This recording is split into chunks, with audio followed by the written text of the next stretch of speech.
हरे कृष्णा। हरे हरे कृष्णा। कृष्णा। हरे कृष्णा। चलिए अपन हरे शुरू। कृष्णा गुरु जी। हरे कृष्णा हरे कृष्णा। हरे कृष्णा गुरु जी। इंदिरा जी आप प्रार्थना करवाइए फिर अपन शुरू करते हैं। हाँ। जी। वसुदेव सुतं देवं कंस चाणूरमर्दनं देवकी परमानंदं कृष्णं वंदे जगद्गुरुं श्री कृष्णं वंदे जगद्गुरुं। नहीं नहीं है मेरा यही तो बोलना है ना भैया जी। नहीं है मेरा यह संसार, न है ये मेरे लिए, सभी हैं कृष्ण के तभी तो प्यारे हैं वे सदा। मेरे तो कृष्ण है केवल, दूसरा न कोई, जैसा भी हो उन्हीं का हूँ, शरण में हूँ उनकी सदा। सुख दुख नहीं जग में सिर्फ हैं परिस्थितियां, है सभी प्रसाद प्रभु की, लाओ लगे कृष्ण से सदा। हरे कृष्ण। हरे आगे ही कृष्ण। बोला, सच्चिदानंद है, सच्चिदानंदाय रूपाय विश्वोत्पत्त्यादि हेतवे तापत्रय विनाशाय श्री कृष्णाय वयम नुमः। कृष्णे स्वधामोपगते धर्माज्ञानादिभिः सह कलौ नष्ट दशामेश पुराणारोर्धुनोति धुनोति धुनोति धुनोदितः। अजोऽपि सन्नव्ययात्मा। बोलू भैया जी। आप बोले बोले। अजोऽपि सन्नव्ययात्मा भूतानामीश्वरोऽपि सन् हरे कृत्रिं कृष्ण। स्वामधिष्ठाय सम्भवाम्यात्ममायया। यदा यदा हि धर्मस्य ग्लानिर्भवति भारत, अभ्युत्थानं धर्मस्य तदात्मानं सृजाम्यहम्। परित्राणाय साधूनां विनाशाय च दुष्कृताम् धर्म संस्थापनार्थाय संभवामि युगे युगे। जन्म कर्म च मे दिव्यमेवं यो वेत्ति तत्त्वतः त्यक्त्वा देहं पुनर्जन्म नैति मामेति सोऽर्जुन। वीतराग्भय क्रोधा मन्मया मामुपाश्रिताः बहवो ज्ञान तपसा पूता मद्भावमाङ्क्ताः। हरे कृष्ण। हरे कृष्णा। वसुदेव सुतं देवं कंसे चाणूरमर्दनं देवकी परमानन्दं कृष्णं वन्दे जगद्गुरुं श्रीकृष्णं वन्दे जगद्गुरुं। नारायण नारायण। आइए हम अपनी शुरू करते हैं। पिछली बार हम उदय अक्षर ब्रह्म योग नामक अध्याय की चर्चा आरंभ की थी। सभी अपने आप को म्यूट कर लें यहाँ। अक्षर ब्रह्म योग नामक अक्षर ब्रह्म योग नामक अध्याय पर हमने चर्चा प्रारंभ की थी पिछली बार। अक्षर ब्रह्म योग में हमने पढ़ा था, अर्जुन ने जो है भगवान श्री कृष्ण से 7 प्रश्न पूछे थे। 7 प्रश्न पूछे थे अर्जुन ने भगवान से। उससे पहले भगवान ने ज्ञान विज्ञान योग अध्याय में अंत में भगवान ने कहा था, जो मुझे अधिभूत अधिदेव अधियज्ञ सहित जानता है वह मुझे अंत में भी जान पाता है। ऐसा भगवान ने 7वें अध्याय के अंत में अर्जुन से कहा था। ये बताने के बाद फिर अर्जुन भगवान से प्रश्न पूछते हैं। भगवान ने अधिभूत अधिदेव अधियज्ञ ब्रह्म कर्म परमात्मा क्या है, और तो और साथ में जो वसीभूत अंतःकरण वाले हैं उनको आप अंत समय में जानने में कैसे आते हैं। तो 7 प्रश्न इस अध्याय में भगवान से अर्जुन पूछते हैं। और भगवान बताते हैं सबसे पहले अधिभूत के बारे में, अधिभूत अधिदेव अधियज्ञ के बारे में। भगवान कहते हैं जो सृष्टि है, ये पंच भौतिक तत्वों से बनी सृष्टि है, इसके जो क्रिएटिव रचना करने वाले हिरण्यगर्भ उस ब्रह्मा है, ब्रह्मा जी जो उसका सृष्टि का निर्माण करते हैं, जो भगवान का ही एक पार्ट है, वो उनको कहते हैं अधिभूत। जो रजो उनकी इसमें अधिकता होती है उसको अधिभूत कहा जाता है। ये अधिभूत ही मेरा ही फॉर्म है। इसके बाद फिर बताया भगवान ने अधिदेव, यानी जो पंच भौतिक जो बनी सृष्टि है, सृष्टि जो हमें दिखने में आ रही है, भगवान की अपरा प्रकृति है ना, ये है अधिदेव। अधिभूत, ये क्या है? अधिभूत। और इसके क्रिएटर ब्रह्मा जी हैं, अधिदेव। और सृष्टि में जो सभी परम प्राणी हैं, सभी प्राणी हैं सृष्टि में, इन सभी प्राणियों के हृदय में जो अंतर्यामी रूप से मैं परमात्मा के रूप में स्थित हूं, मैं हूं अधियज्ञ। मैं कौन हूं? अधियज्ञ। तो ये तो भगवान ने अधिभूत, अधिदेव, अधियज्ञ के बारे में बताया अर्जुन को। और फिर बताया कर्म, अध्यात्म और ब्रह्म के बारे में। तो भगवान ने उसका ये जो परम अक्षर है, यानी जो मेरा निर्विकार फॉर्म है, भगवान की जो हर जगह ज्योति व्याप्त है ब्रह्म के रूप में, निर्विकार फॉर्म के रूप में, है ना। इसको जो शुरुआत होती है इसकी परम अक्षर ओम जो होता है, परम ओम अक्षर, वो है ब्रह्म, सब जगह व्याप्त है। ब्रह्म के बाद भगवान ने बताया परमात्मा, यानी जो मेरी परा प्रकृति है, या जो मेरा अंश है, सोल। जो सभी प्राणी जो मेरे अंश है ना, परा प्रकृति के, ये सब अध्यात्म। इन सबको अध्यात्म कहा है भगवान ने। और फिर बताया कर्म के बारे में। कर्म यानी सृष्टि में जब महासर्ग होता है, यानी मैं जब संकल्प, परमात्मा संकल्प करते हैं मैं एक रूप से अनेक रूपों में हो जाऊं, यानी महासर्ग के समय जब भगवान संकल्प करते हैं, और पूर्व जो काल में भिन्न भिन्न प्राणी अपने अपने गुण धर्म के अनुसार भगवान में जब महाकाल महाप्रलय में समाते हैं, तो वही प्राणी महासर्ग के समय में अपने अपने गुण कर्मों को लेकर भिन्न भिन्न योनियों के माध्यम से अवतरित होते हैं। तो भगवान क्या करते हैं? प्राणियों की सत्ता को प्रकट करने के लिए त्याग करते हैं। यहाँ से कर्म आरंभ होते हैं, इसको कर्म कहा जाता है। प्राणियों की सत्ता को प्रकट करने के लिए, त्याग प्रकट करने के लिए भगवान कर्म करते हैं। तो यहाँ से कर्म की शुरुआत होती है सृष्टि में। तो भगवान ने कर्म, अध्यात्म, ब्रह्म, अधिभूत, अधिदेव और अधियज्ञ, इन 6 प्रश्नों का उत्तर तो अर्जुन को दिया था। सातवां जो महत्वपूर्ण प्रश्न था अर्जुन का, अंत काल में वशीभूत अंतःकरण वाले व्यक्तियों के आप जानने में कैसे आते हैं, ये था ना। तो भगवान कहते हैं अंत काल में जो है, यदि व्यक्ति अंत काल में मेरा स्मरण करेगा, यदि व्यक्ति अंत काल में मेरा स्मरण करेगा तो मुझे ही प्राप्त होगा, तो मुझे ही प्राप्त होगा। अंत काले च मामेव स्मरण मुक्त्वा कलेवर, ये प्रयाति से मत भावन याति नास्ति संशय। यानी अंत काल में यदि व्यक्ति मुझे याद करेगा तो मुझे ही प्राप्त होगा। ये भगवान का फॉर्मूला है कि अंत काल में यदि मेरे को याद कर लेगा तो मुझे ही प्राप्त होगा। और यदि जिस जिस मेरे को याद नहीं करके वो अन्य किसी को, प्राणी को याद करता है, किस जिस भाव भाव में रहता है वो, यम यम व्यापी स्मरण भावम, जो जो भाव से भावित होता है वो, जिस जिस चीज को याद करता है, उसी भावना से भावित हुआ उसी योनि को प्राप्त होगा वो। यानी भगवान जो है, ये कह रहे हैं, पहले तो भगवान कह रहे हैं, न्याय की बात कर रहे हैं भगवान। न्याय की बात कैसे कर रहे हैं भाई?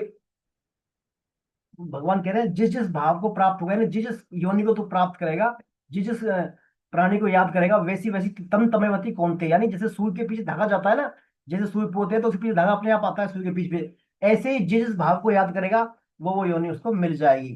तो भगवान का न्याय प्रियता है, न्याय कर रहे हैं भगवान कि आप जिस योनि को याद करोगे, जिस प्राणी को याद करोगे, जिस भी को वही भाव से आप जो भावित होगे उसी योनि को प्राप्त करोगे। फिर कह रहे हैं भगवान यदि आप मेरे को याद करोगे तो मुझे ही प्राप्त हो जाओगे। तो ये भगवान की विशेष क्या है? दयालुता है।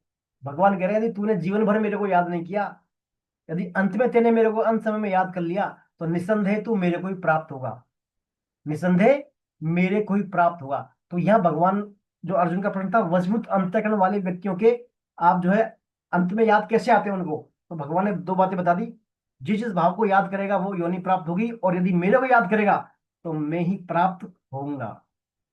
तो अब बात आती है भगवान को हम अंत समय में कैसे याद करें? भगवान को हम अंत समय में कैसे याद करें? अब अंत समय भगवान याद होना कोई आसान तो नहीं है कि सभी को याद हो जाए। अंत समय जब हमारा आता है तो कोई तो हॉस्पिटल में होता है, कोई कोमा में होता है, कोई जो है कई दिनों से सेंसलेस होता है। कैसे भगवान याद रहते हैं? नहीं रहते। भगवान का याद रहना आसान नहीं है, ये हम अभ्यास करेंगे शुरू से ही तो भगवान हमको अंत समय में याद आ पाते हैं। तो उसका जो है भगवान फिर तरीके बताते हैं। अ, अंत समय हमारा कैसे डिसाइड करें हम? अंत समय हमारा डिसाइड कैसे करेंगे ये अंत समय हमारा? जैसे भाई हम कहते हैं ना, दवाइयों की एक्सपायरी डेट होती है कि इतना ये महीने में एक्सपायरी डेट आई, खत्म हो जाइए। हमारी एक्सपायरी डेट हमें मालूम थोड़ी है कि उस महीने में, उस वर्ष में हमारा अंतिम डेट है। कब कब हमारा एक्सपायरी डेट आ जाए, कब हमारा अंत समय आ जाए, किसी को कोई पता नहीं। क्या पता अगली क्षण ही आ जाए, जैसे रूम से बाहर निकलते हैं अंत समय आ जाए, पता है क्या? नहीं पता। इसलिए हमें भगवान को हर समय याद रखना चाहिए। हर समय कोई अंत समय मानते हुए भगवान का नित्य निरंतर स्मरण करते रहना चाहिए। इसके लिए भगवान फिर अगले श्लोक में बोलते हैं, तस्मात् सर्वेषु कालेषु माम अनुस्मर युद्ध चे मई अर्पित मनोबुद्धिर मामेव संशयम। यानी भगवान कह रहे हैं, इसलिए अर्जुन तू सब समय में मेरा स्मरण कर और युद्ध भी कर, और युद्ध भी कर। मुझ में मन और बुद्धि लगाने वाला तू निसंदेह मुझे ही प्राप्त होगा। ये भगवान ने उसको तरीका बता दिया।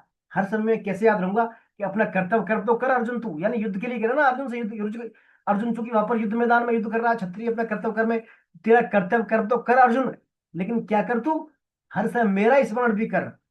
अब मेरा स्मरण कैसे करेगा, जब तू मन और बुद्धि मेरे में लगाएगा तो निसंदेह मेरा स्मरण होगा और मुझे ही तू प्राप्त होगा। तो यहाँ देखिए भगवान ने कहा है सर्वेषु कालेषु, सभी काल में। ये नहीं हमने सुबह सुबह जो है चैन माला करते हैं उस समय हमने कर लिया, और फिर जो है दिन में हम जो है हमारे ऑफिस में गए या कोई भी जो हमारे कार्यस्थल में गए वहाँ भूल गए भगवान को, अब तो है नहीं, अभी डिपार्टमेंट सुबह का है तो याद करने का अब तो है ही नहीं। ऐसा नहीं, भगवान हो गया सर्वेषु कालेषु, मतलब सिर्फ सभी समय में भगवान को हम याद रखें।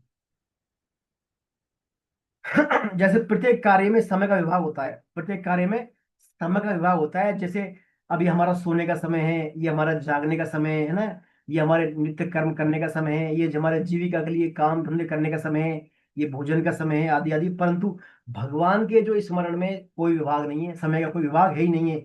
यानी भगवान को सब समय में, हर समय में जो भी काम कर रहे हैं हम, खा रहे पी रहे हैं, जो भी काम कर रहे हैं, हर समय भगवान को याद करना चाहिए। महामनुस्मर, अनुस्मर माने स्मरण के पीछे स्मरण, लगातार सतत रूप से स्मरण के पीछे स्मरण होता रहे, अर्थात निरंतर रूप से भगवान का स्मरण होता रहे। कभी हम स्मरण को भूला नहीं कभी हमको इस स्मरण को, ऐसा भगवान का स्मरण करते रहे। और आता है इसमें तस्मात् सर्वेषु कालेषु माम अनुस्मर युद्धे मयि अर्पित मनोबुद्धिर, यानी मेरे में मन और बुद्धि अर्पित कर। अब मन और बुद्धि अर्पित करने से क्या तात्पर्य है, यानी भगवान के स्मरण में हमें हमेशा जो है भगवान से अपनापन हो। पहली बात तो भगवान से अपनापन हो, और अपनापन हमारा जितना भगवान से दृढ़ होगा, जितना ज्यादा प्रगाढ़ होगा अपनापन, उतनी ही हमें भगवान की स्मृति बार बार आएगी, उतनी भगवान की स्मृति बार बार आएगी। साथ ही साथ जैसे मन से तो भगवान का चिंतन हो, क्या हो, मन और बुद्धि की बात की ना भगवान ने, मन से भगवान का चिंतन हो और बुद्धि से परमात्मा प्राप्ति का दृढ़ निश्चय हो। बुद्धि से क्या हो, परमात्मा प्राप्ति का दृढ़ निश्चय, और मन से परमात्मा का निरंतर चिंतन। ये तो है ही। इसका देखिए गूढ़ अर्थ क्या है मन बुद्धि अर्पित करने का, ये तो सामान्य परिवेश में अर्थ हो गया, सामान्य परिप्रेक्ष्य में। खास अर्थ इसका क्या है, हमारी जो मन बुद्धि इंद्रियां हैं, या मन बुद्धि इंद्रिया समस्त शरीर है, इसको हम क्या भगवान का ही माने, इनको क्या माने हम, भगवान का ही माने। और कभी भूल से भी इसको क्या है अपना ना मान ले। कारण कि जितने भी प्राकृतिक पदार्थ हैं वे सब के सब क्या है, भगवान के ही हैं। भगवान का ना परा अपना सब कुछ मेरी है, वे सब भगवान के हैं। उन प्राकृतिक पदार्थों को अपना मानना ही हमारी गलती है। शरीर को मैं मेरापन, प्रकृति को मैं मेरापन मानना ही हमारी गलती है। साधक जब तक अपना इनको मानेगा तब तक वो शुद्ध नहीं हो सकता, तब तक उसका भगवान से संबंध शुद्ध नहीं हो सकता, क्योंकि उनको अपना मानने हमारी खास अशुद्धि है। और इस अशुद्धि से ही, यानी इस मूल अशुद्धि से ही फिर अनेकों अनेक अशुद्धियां पैदा हो जाती है। तो वास्तव में हम क्या है, हमारी मन बुद्धि इंद्रियों को अपने आप को भगवान का माने, और मैं भगवान का, भगवान मेरे, ऐसा माने, तो फिर क्या है, हमारे मन और बुद्धि स्वतः ही भगवान में लगने लग जाएंगे। दूसरी खास बात इस श्लोक में आती है, हम जो है हमें स्मरण कैसे रहे भगवान का, हमेशा मन बुद्धि भी मान लिया हमने, फिर भी मान लीजिए बाधा आए, तो उसके लिए भगवान बताते हैं अभ्यास का तरीका। हम अभ्यास करें शुरू से ही। भागवतम में प्रहलाद जी कहते हैं, कौमारम आचेत प्राज्ञो, यानी हमारी कुमार अवस्था से ही, हम कौमार अवस्था से ही जो होती है किशोर अवस्था, किशोर अवस्था से हमें हमें भगवान को स्मरण करने में, यानी भजन ध्यान स्वाध्याय में लग जाना चाहिए। तभी हमारा क्या है, अंत समय तक भगवान में हमारा मन लगेगा। स्वामी जी कहते हैं साधन 25 ही, यानी हमारी 15 वर्ष की अवस्था से लेकर और 40 वर्ष तक की जो अवस्था है, 15 to 40 ईयर्स की जो हमारी एज है, इस अवस्था में हमें भगवान के सम्मुख हो जाना ही चाहिए। साधन 25 ही बोलते हैं इसको, बनी हमें हमारा साधन आरंभ कर देना चाहिए इस अवस्था में। यदि इस अवस्था में हमने 40 वर्ष तक की अवस्था में हमारा साधन स्वाध्याय भजन आरंभ नहीं किया, तो बाद में फिर हमारा मन बहुत टेढ़ा लगेगा भगवान में, भगवान में जो भजन में आसानी रूप से हम मन हमारा नहीं लग पाएगा, बड़ी कठिनाई आएगी हमें। इसलिए हमें हमारी कुमार अवस्था से ही, हमारा तो निकल ही कुमार अवस्था में, लेकिन हमारी जो जनरेशन है नेक्स्ट, उसका हम ध्यान रखें, उनको हम मोटिवेट करें, कुमार अवस्था से ही जो है हम उनको करें। जी। हरे कृष्ण।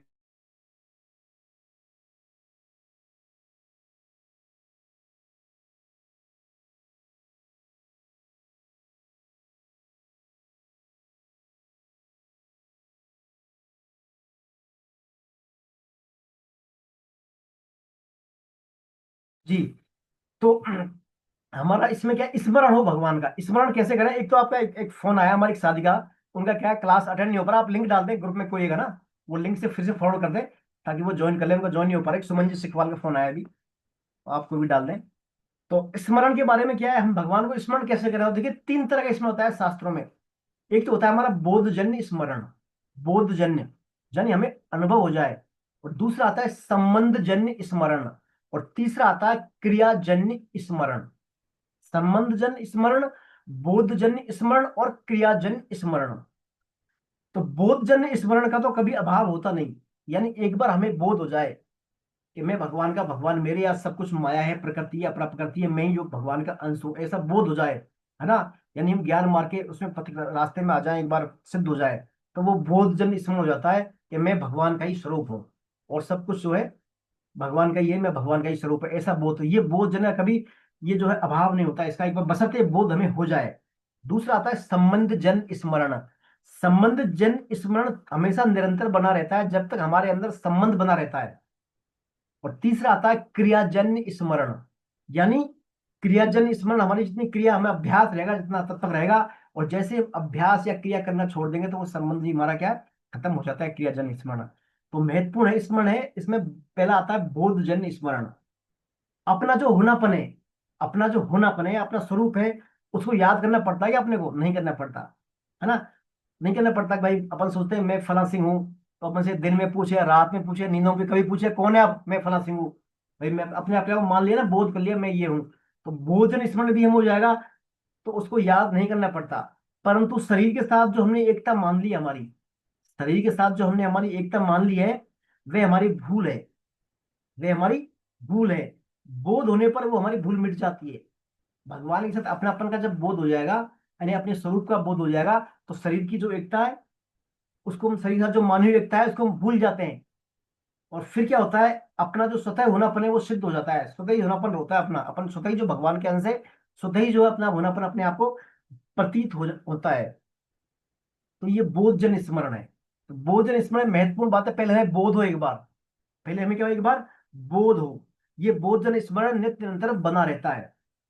दूसरा आता है संबंध जन स्मरण, यानी संबंध, जिसको हम स्वम मान लेते हैं, जिसको हम स्वम का मान लेते हैं, या अपने को उनका, उनको अपना मान लेते हैं, यानी संबंध स्थापित कर लेते हैं, तो वो है संबंध जन स्मरण। जैसे शरीर हमारा है। हरे हरे कृष्णा। हरे कृष्ण प्रभु। हाँ अलका जी। पेज नंबर बता दीजिए, पेज नंबर बता दीजिए प्रभु, कौन सा श्लोक ले रहे हैं? 8.7 श्लोक है, 8.7, 8.7, 8वें अध्याय का 7वां श्लोक चल रहा है। तस्मात् सर्वेषु कालेषु माम अनुस्मर युद्ध चे वाला श्लोक, 8.7 श्लोक, हरे कृष्ण, है ना? हरे कृष्ण प्रभु। मिल गया आपको 8.7? जी हाँ, हाँ मिल गया प्रभु जी।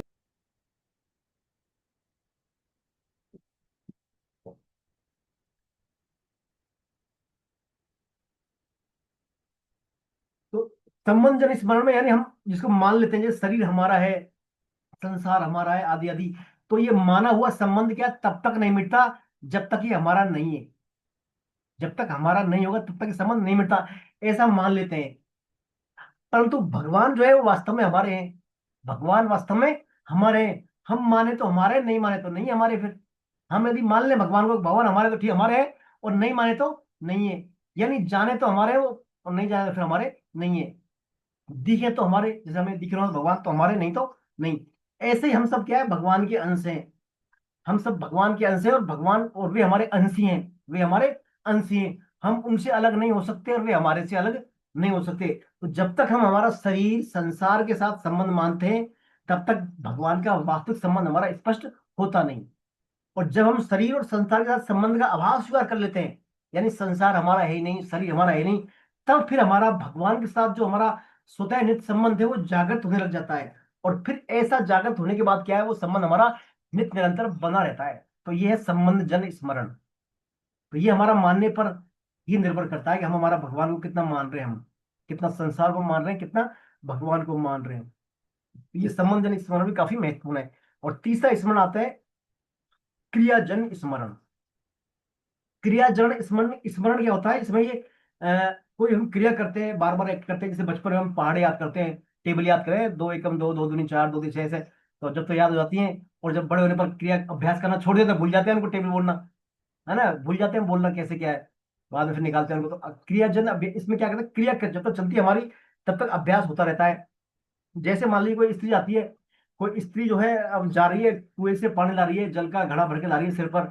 तो सिर पे उसके घड़ा रखा है, दोनों हाथ नीचे, बातें भी कर रही है वो, दूसरी तीसरी बातें भी करती है, लेकिन वो गिरते नहीं घड़े, क्योंकि उसको अभ्यास हो गया।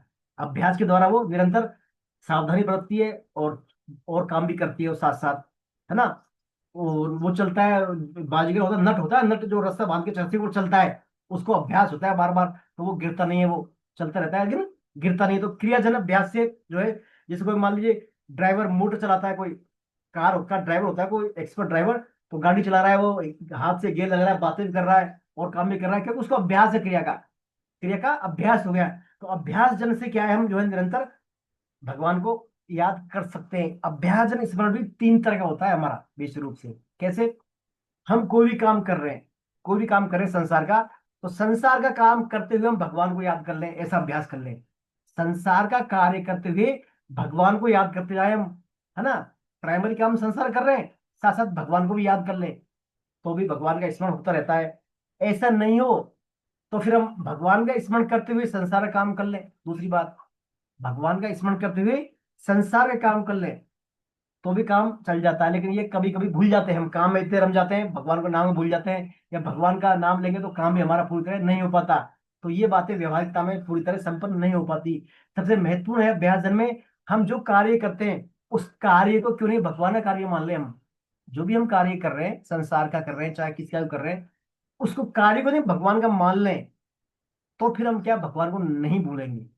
इससे हमारा क्या है, काम धंधा करते हुए भी एक विलक्षण हमें आनंद की अनुभूति होगी कि मेरा कितना भाग्य है, मैं भगवान का काम कर रहा हूँ, है ना। तो भगवान का ही काम कर रहा हूँ, इससे भगवान की हमारी स्मृति स्मृति बनी रहेगी, है ना। स्वामी जी कहते हैं, जैसे कोई व्यक्ति अपनी कन्या का विवाह करता है, तो कन्या का विवाह करते हैं बहुत सारे काम करता है वो, मैरिज गार्डन भी करेगा, ज्वेलरी का भी काम करेगा, लाने का, कपड़े लाएगा, किराना, राशन, हलवाई, बहुत सारे काम, कार्ड भी प्रिंट करवाएगा, सब काम करता है। लेकिन केंद्र क्या रखता है वो, मेरी बेटी का विवाह है, कन्या का विवाह है, केंद्र में क्या है, सिर्फ कन्या का विवाह है। ऐसे ही साधक कोई भी काम करे, केंद्र में क्या है, भगवान को रखे वो, केंद्र में क्या करे वो, भगवान को रखे। ऐसा करने से क्या है, उसको भगवान की स्मृति फिर निरंतर बनी रहेगी, भगवान की स्मृति निरंतर बनी रहेगी। तो ये हो जाएगा उसका भगवत संबंधी कार्य हो जाएगा। तो भगवत संबंधी कार्य फिर 2 प्रकार से मान सकते हैं इसको। कैसे, या तो हम स्वरूप से मान लें या भाव से मान लें।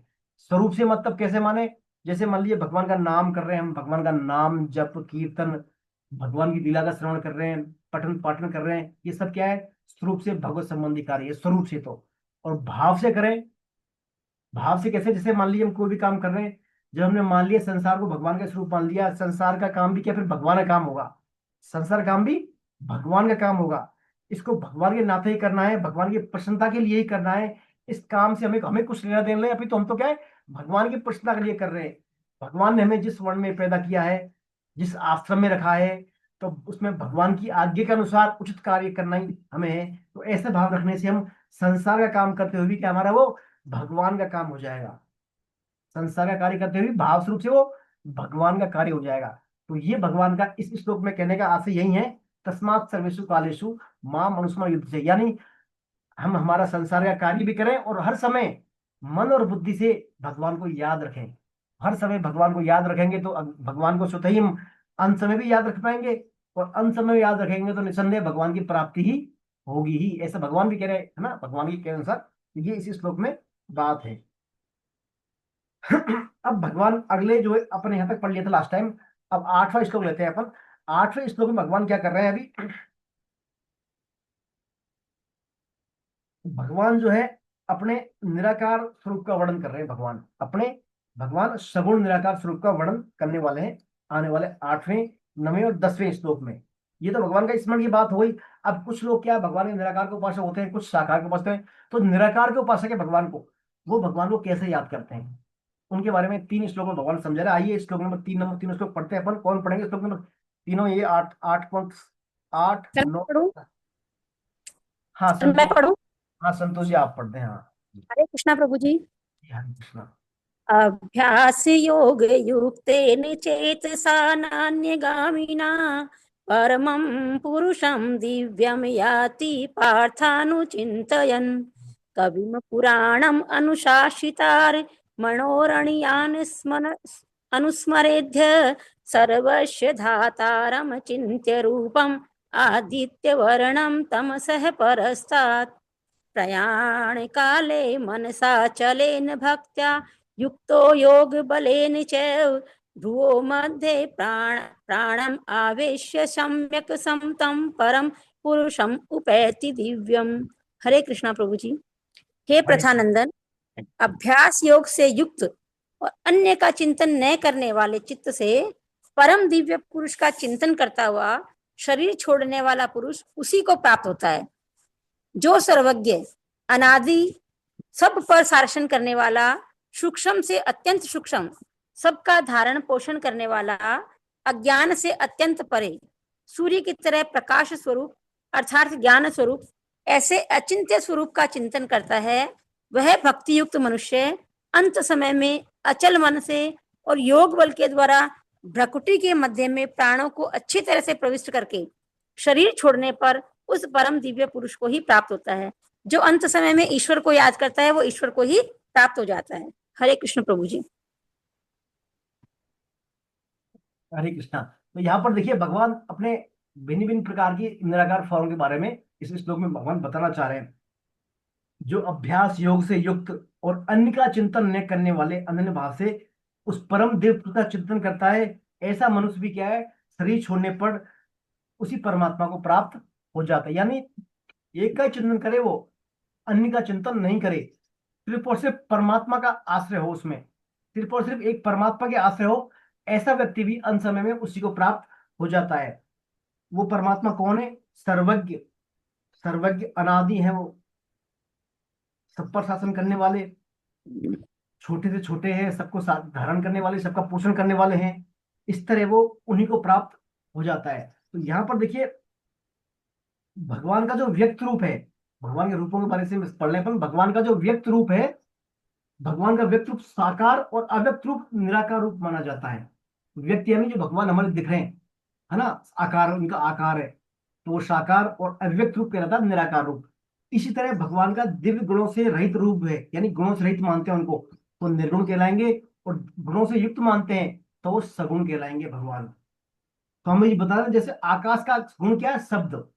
अपन पढ़े ना 5 जो है पंच भौतिक तत्व हैं, आकाश पृथ्वी जल अग्नि वायु आकाश, है ना। तो इनके अपने अपने इनके विषय हैं, इनके जैसे 5 विषय ना, रूप रस गंध शब्द स्पर्श, ये इनके पांचों भौतिक तत्वों के 5 गुण हैं। आकाश का गुण है शब्द, पृथ्वी का गुण है गंध, वायु का है गुण स्पर्श, अग्नि का तेज, ऐसे अलग अलग इनके गुण हैं। तो आकाश का शब्द गुण है, पर आकाश का कोई आकार नहीं है। तो आकाश क्या हुआ? सगुण निराकार। गुण तो हो गया इसका शब्द, और आकार है नहीं, तो आकाश क्या हो गया? सगुण निराकार। तो भगवान जो कई है आकाश में भगवान, भगवान का आकाश है तो भगवान, भगवान का क्या होगा? सगुण निराकार का फॉर्म हो गया। ऐसे प्रकृति और प्रकृति कार्य संसार में परमात्मा परिपूर्ण रूप से व्याप्त है।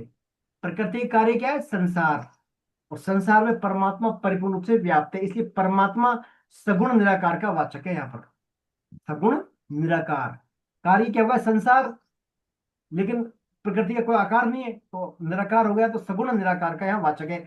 जब साधक परमात्मा को दिव्य अलौकिक गुणों से रहित मानता है तो परमात्मा क्या हो जाता है? निर्गुण हो जाते हैं। परमात्मा निर्गुण निराकार माने जाते हैं। दिव्य गुणों से, दिव्य गुणों में आकार सहित रूप क्या? सगुण, सगुण कहलाता है। गुण भी हो उसमें, आकार भी हो, तो वो सगुण साकार हो गया। तो भगवान का अर्च विग्रह निर्गुण साकार रूप हुआ। वास्तव में ये भेद हमारी उपासना को लेकर है। परमात्मा एक है और ये सब उनके समग्र रूप के अंग विशेष है। परमात्मा तो समग्र रूप से है, सब जगह है, साकार भी है, निराकार भी है, निर्गुण भी है, सगुण भी है, गुणातीत सब कुछ है, वो अंतर्यामी है। तो यहाँ पर ये परमात्मा के भिन्न भिन्न फॉर्म के बारे में बताया गया है। फिर बताया इसमें जो है भगवान के भिन्न भिन्न बताएं।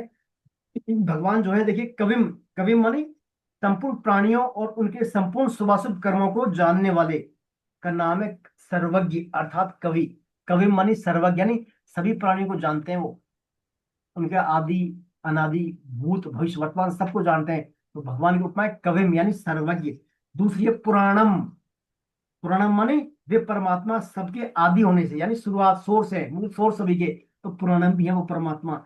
अनुशासितारम, अनुशासितारम माने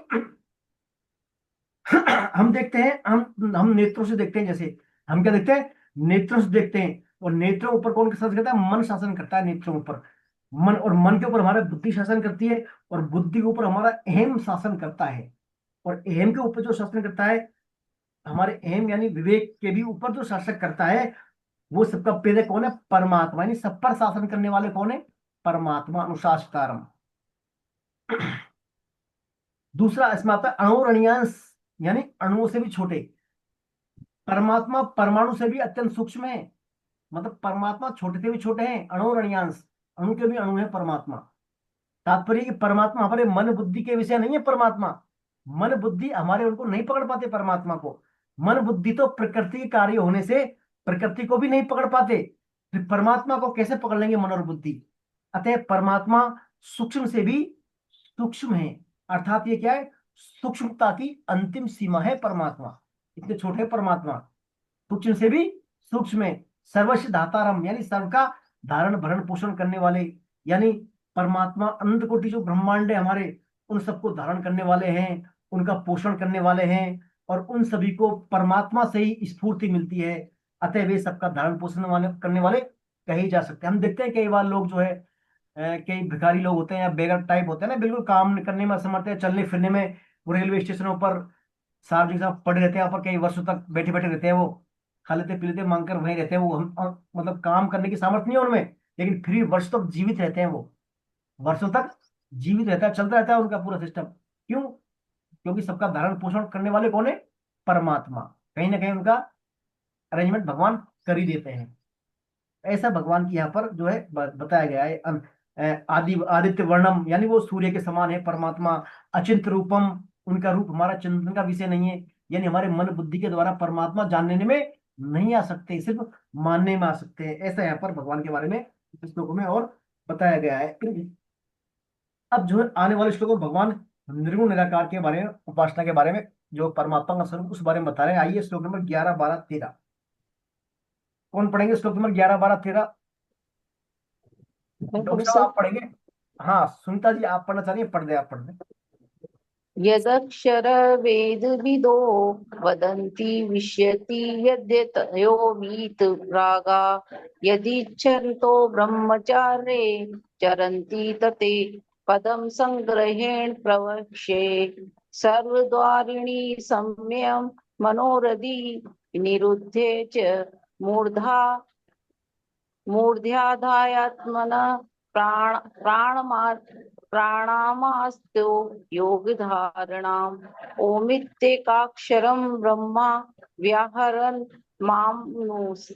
मामनुस्मरण य प्रयाति तज्जदेह स याति परमागतिम्। वेद वेत्ता लोग जिसको अक्षर कहते हैं, वीतराग यति जिसको प्राप्त करते हैं, और साधक जिसकी प्राप्ति की इच्छा करते हुए ब्रह्मचर्य का पालन करते हैं, वह पद मैं तेरे लिए संक्षेप से कहूंगा।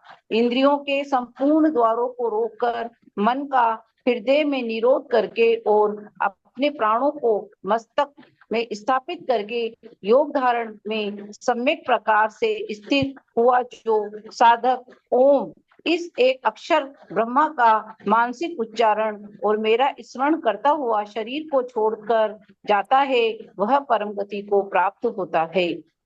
हरे कृष्ण। तो यहाँ पर देखिए भगवान वही बता रहे हैं, जो निर्गुण निराकार के उपासक है वो कैसे भगवान की प्राप्ति करते हैं, यानी वो प्रणव का ध्यान करते हैं और कैसे जो है अपने प्राणों को दोनों भ्रकुटियों के मध्य में लाकर जो है निकालते हैं प्राणों को, है ना।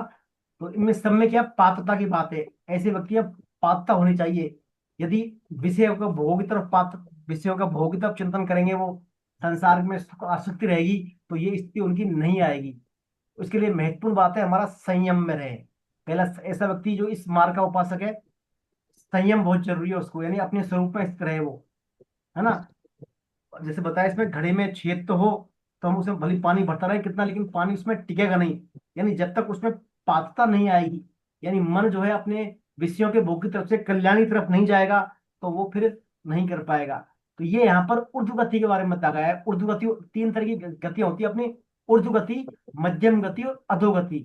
ऊर्ध्व गति वाले लोग क्या है, देवलोक को भगवान की तरफ जाते हैं, भगवान के धाम की तरफ जाते हैं। मध्यम गति वाले मृत्यु लोक में आते हैं, और अधोगति वाले नरक लोकों में जाते हैं। और ऊर्ध्व गति के संदर्भ में तो ऐसे व्यक्ति जो भगवान को मानने वाले हैं, निराकार को उपासक हैं, वो क्या करते हैं, अपने विषयों को से मन को हटाकर, विषयों के भोग की तरफ से मन को हटाकर परमात्मा में मन लगाते हैं, और दसम रंध्र के द्वारा, यानी हमारा दोनों भ्रकुटियों के मध्य और या इस मस्तिष्क में यहाँ पर एक नीचे होती है सुषुम्ना नाड़ी, उसके ऊपर था दसम रंध्र। तो दसम रंध्र से वो प्राणों की फिर प्राण निकलते हैं उनके वहां, तो उनको बोलते हैं ऊर्ध्व गति। हमारा शरीर 9 द्वार है, शरीर में 9 द्वार के अलावा इसको बोलते हैं 10वां द्वार, 10वां रंध्र, ब्रह्म रंध्र बोलते हैं इसको। दोनों भ्रकुटियों के मध्य में होता है, सुषुम्ना नाड़ी के ऊपर। ऐसे व्यक्तियों के जो प्राण उस 10वें रंध्र से निकलते हैं, और वहां से प्राण निकलने के बाद फिर ऐसे व्यक्ति क्या करते हैं, ओम का उच्चारण करते हुए, प्राण त्यागते हुए उसी परम पुरुष देव पुरुष को प्राप्त होते हैं। यानी इन श्लोकों के माध्यम से भगवान कहना चाह रहे हैं, जो निर्गुण निराकार के उपासक हैं, वो भी क्या है, उनको भी उसी परमात्मा की प्राप्ति होती है। और होती कैसे, उनकी ऊर्ध्वगति होती है, अर्थात उनके जो है प्राण अपने ब्रह्मरंध्र से निकलते हैं। ये इसमें बात बताइए। अब भगवान सर बता, एक तो जी, ऊर्ध्व गति, दूसरा क्या बताया आपने? तीन तरह की गति है। ऊर्ध्व गति यानी उच्च उच्च लोग जाते हैं, वो उच्च लोग में उच्च, जाते हैं हाँ, भगवान की तरफ। एक होती है मध्यम गति, वो मध्यम और मृत्यु अधम। लोग में आते हैं, बार बार उनका जन्म मरण चलता रहता है। और एक होती है मध्यम गति, अधोगति, निम्न लोकों में जाते हैं, अधोगति। निम्न लोकों में यानी नरक लोकों में जाते हैं वो, है ना। तो प्राय यहाँ पर ये जो बात है उच्च लोगों के संदर्भ में बात है। जो भगवान के निर्गुण निराकार के उपासक है, उनकी ऊर्ध्व गति होती है, और गति होते समय उनके जो प्राण है, प्राण निकलते हैं ब्रह्म रंध्र के या 10वें रंध्र के द्वारा प्राण निकलते हैं। प्राण निकलते समय वो ओम का उच्चारण करते हैं, और अपने प्राणों को दोनों भ्रकुटियों के मध्य लाकर यहाँ इस दसम रंध्र से प्राणों का त्याग कर देते हैं, और उस फिर प्राणों का त्याग करने के बाद भगवान के धाम को ही वो प्राप्त होते हैं। ये हो इस जाते श्लोक हैं। पर बताना चाह रहे हैं। अब ये बात बताने के बाद, अब भगवान ने देखिए निर्गुण निराकार की बात बता दी, है ना। कैसे भगवान का जो है चिंतन करें, हम हमेशा भगवान का चिंतन करें, अभ्यास के द्वारा करें, सभी कालों में करें, ये सब बता दिया। अब भगवान बता रहे हैं, जो सगुण साकार के उपासक है हमारे, सगुण साकार के जो ज्यादातर उपासक होते हैं, भगवान के अर्चक विग्रहों की सेवा करने वाले हैं, पूजा करने वाले, उनके बारे में भगवान यहाँ खुलासा करने वाले हैं 8.14 श्लोक में। आइए पढ़े 8.14 श्लोक। कौन पढ़ेंगे, अलका जी आप पढ़ेंगे या डॉक्टर साहब आप पढ़ेंगे, डॉक्टर गुप्ता जी? हरे कृष्ण। हरे कृष्ण। मामुपेत नहीं सॉरी अनन्य चेता सत्ता। 8.14 अनन्य चेता। अनन्य चेता सततं यो मां स्मरति नित्यशः तस्याहं सुलभ पार्थ नित्ययुक्तस्य योगिनः। हे पृथानंदन, अनन्य चित्त वाला जो मनुष्य मेरा नित्य निरंतर स्मरण करता है, उस नित्य निरंतर मुझ में लगे हुए योगी के लिए मैं सुलभ हूँ, अर्थात उसको सुलभता से प्राप्त हो जाता हूँ। तो देखिए भगवान ने कितनी खास बात बताई है। अनन्य चित्त वाला जो मनुष्य, अनन्य चित्त वाला माने, अनन्य माने जिसका अन्य में बहुत चित्त सारे। हो, सिर्फ एक में चित्त हो। अनन्य से का तात्पर्य अनन्य, किसी अन्य में चित्त नहीं हो, उसका सिर्फ एक में हो, यानी भगवान का आश्रय हो, सिर्फ अनन्य चित्त वाला हो। जो मनुष्य नित्य निरंतर मेरा स्मरण, नित्य निरंतर से तात्पर्य क्या है, मानी सुबह हमारा उठने से लेकर, जागते हैं निद्रा त्यागते हैं हम, सुबह नींद उठने से लेकर के रात को गहरी नींद आने तक, रात को गहरी नींद आने तक दिन भर हम भगवान को भूले ना, जगने से लेकर सोने तक भगवान को ना भूले, याद में रहे, हमारे में स्मृति मन रहे, तो वो होगा नित्य निरंतर स्मरण, है ना। सत्तम बोलते हैं, सत्तम अहर्निश, अहर्निश सत्तम, नींद खुलने से लेकर गाढ़ी नींद आने तक भगवान का ध्यान बना रहे, तो ये हो गया सत्तम। और एक बार नित्य से है, निरंतर, यानी जिस दिन से हमने ये बात पकड़ी है, जानी है, उसी दिन से बात को मान लें इसको, जैसे हमने बात सुन ली कि निरंतर भगवान का चित्त सतत स्मरण करेंगे तो वो भगवान को उनको सुलभता से प्राप्त हो जाता है। जिस दिन से भगवान बात सुनिए उस दिन से हम इस बात को मान ले, आचरण में ले आए,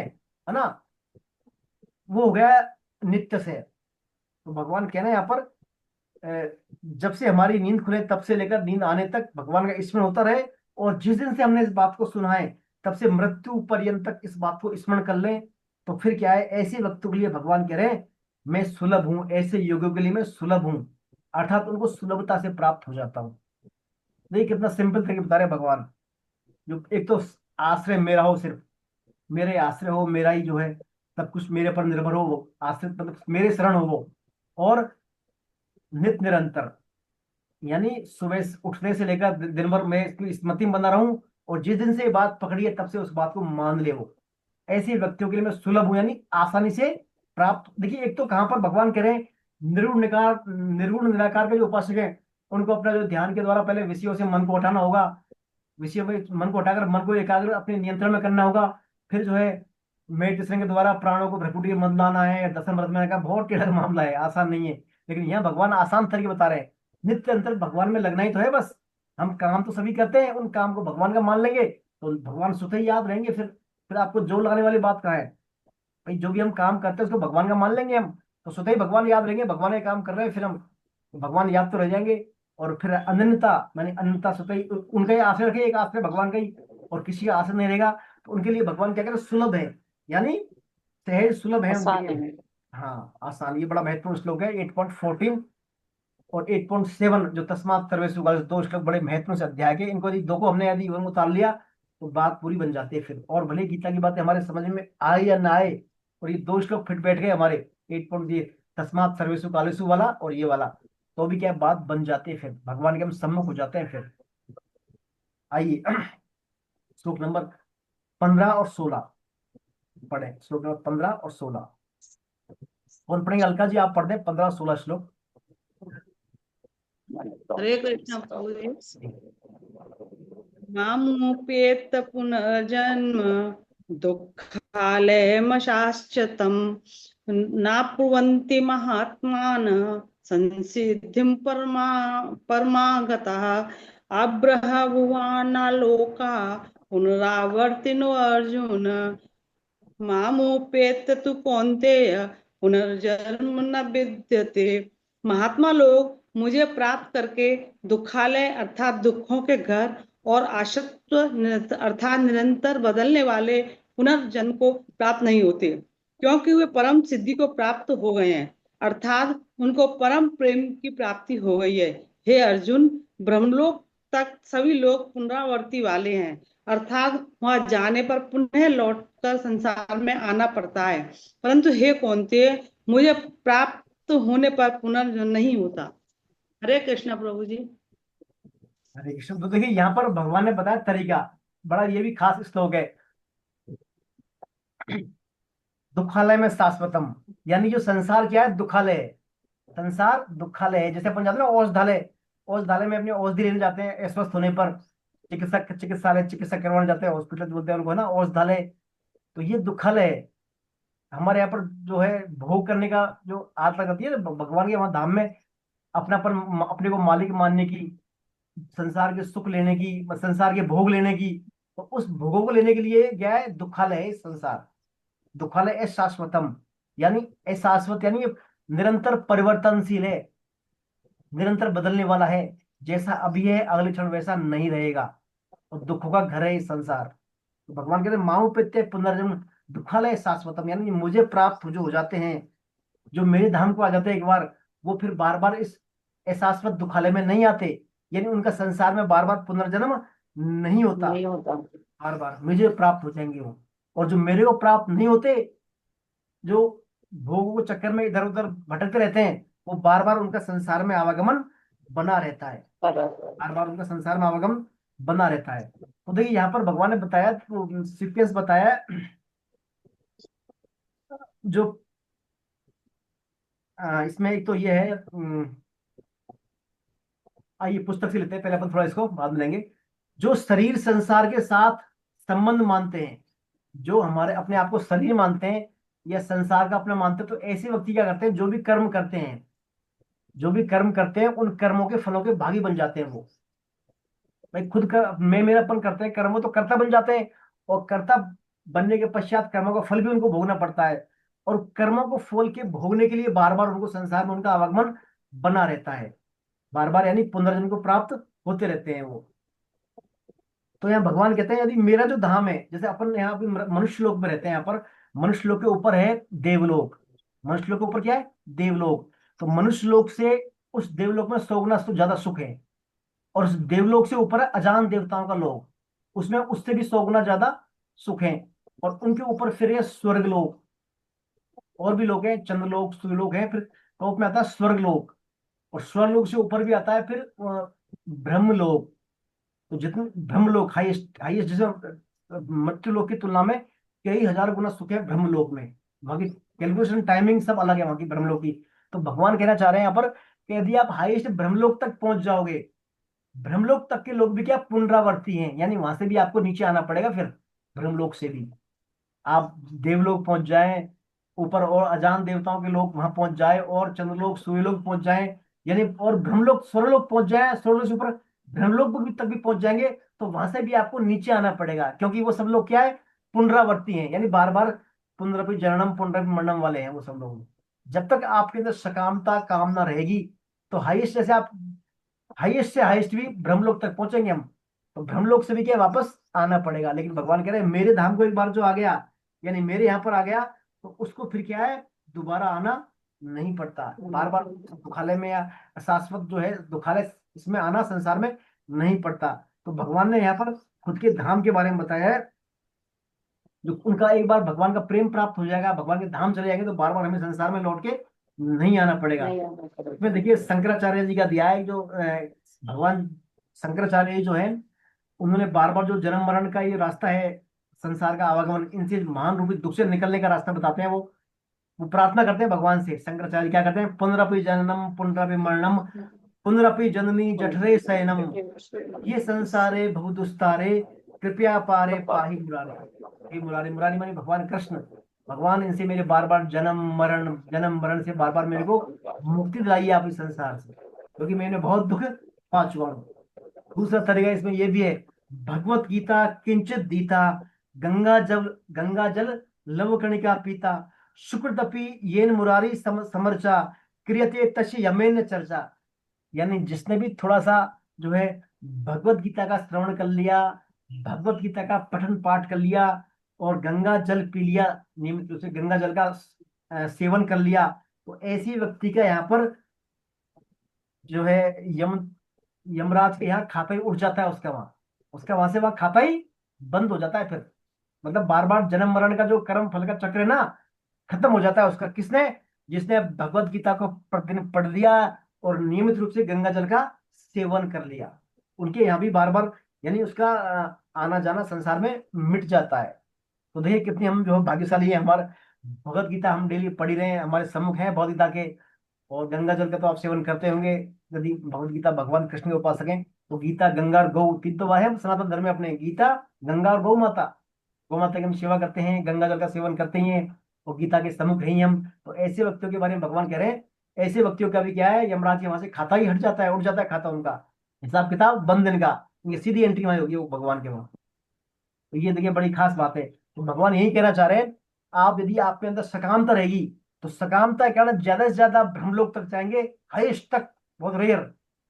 और उस ब्रह्मलोक तक भी क्या पुनरावर्ती, वहां से भी आपको पुनः वापस आना पड़ेगा। और क्यों नहीं, आप जो है मेरे धाम आइए सीधे यहाँ पर, बार बार आपका आवागमन ही मिट जाएगा। तो ये बात इस श्लोक में भगवान बात बता रहे हैं।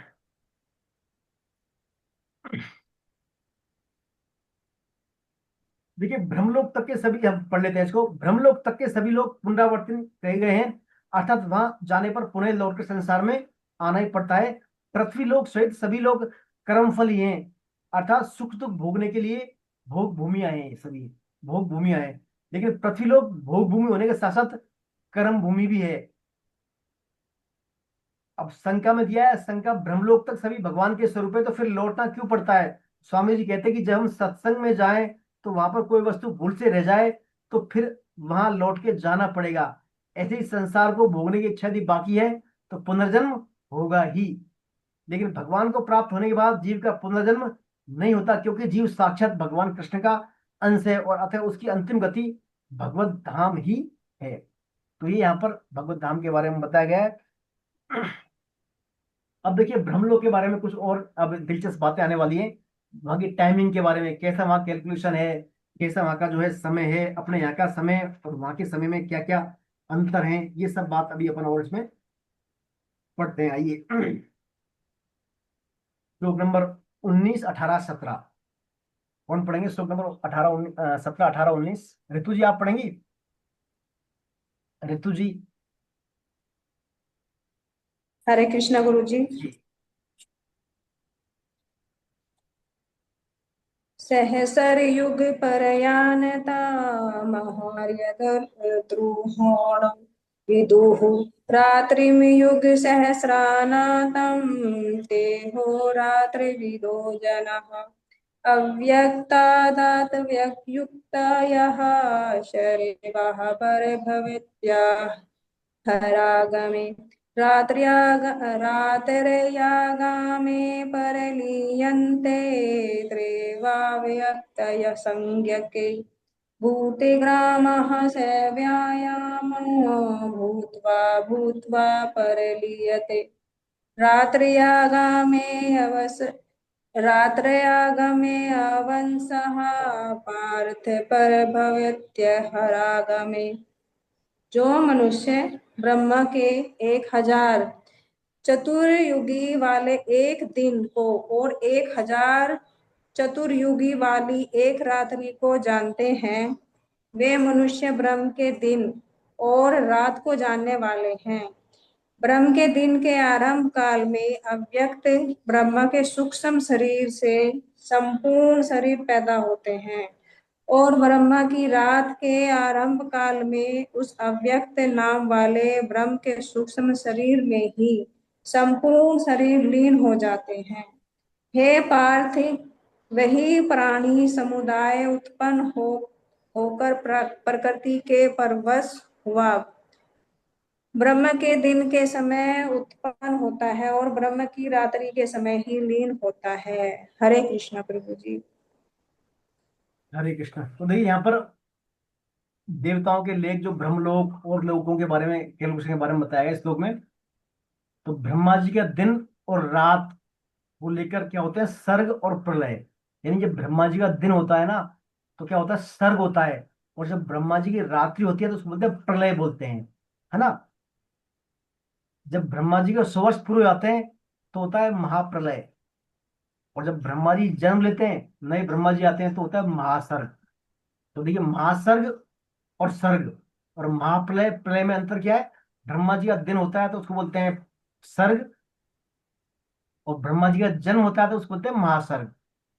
ब्रह्मा जी की रात्रि होती है उसको बोलते हैं प्रलय, और जब ब्रह्मा जी का 100 साल पूरे होते हैं उसको बोलते हैं महाप्रलय। सर्ग के समय, महाप्रलय के समय क्या है? ब्रह्मा जी सहित समस्त सृष्टि भगवान में लीन हो जाती है महाप्रलय में। और ऐसे ही महासर्ग के समय भगवान संकल्प करते हैं एक रूप से अनेक रूप होने का, है ना। तो आइए इसको एक बार देखते हैं हम। 4 युग होते हैं, देखिए 4 युग चलते हैं ना। एक होता है सतयुग, त्रेता युग, द्वापर युग, कलयुग। इन चारों चारों युगों को मिलाकर बोलते हैं चतुर्युगी।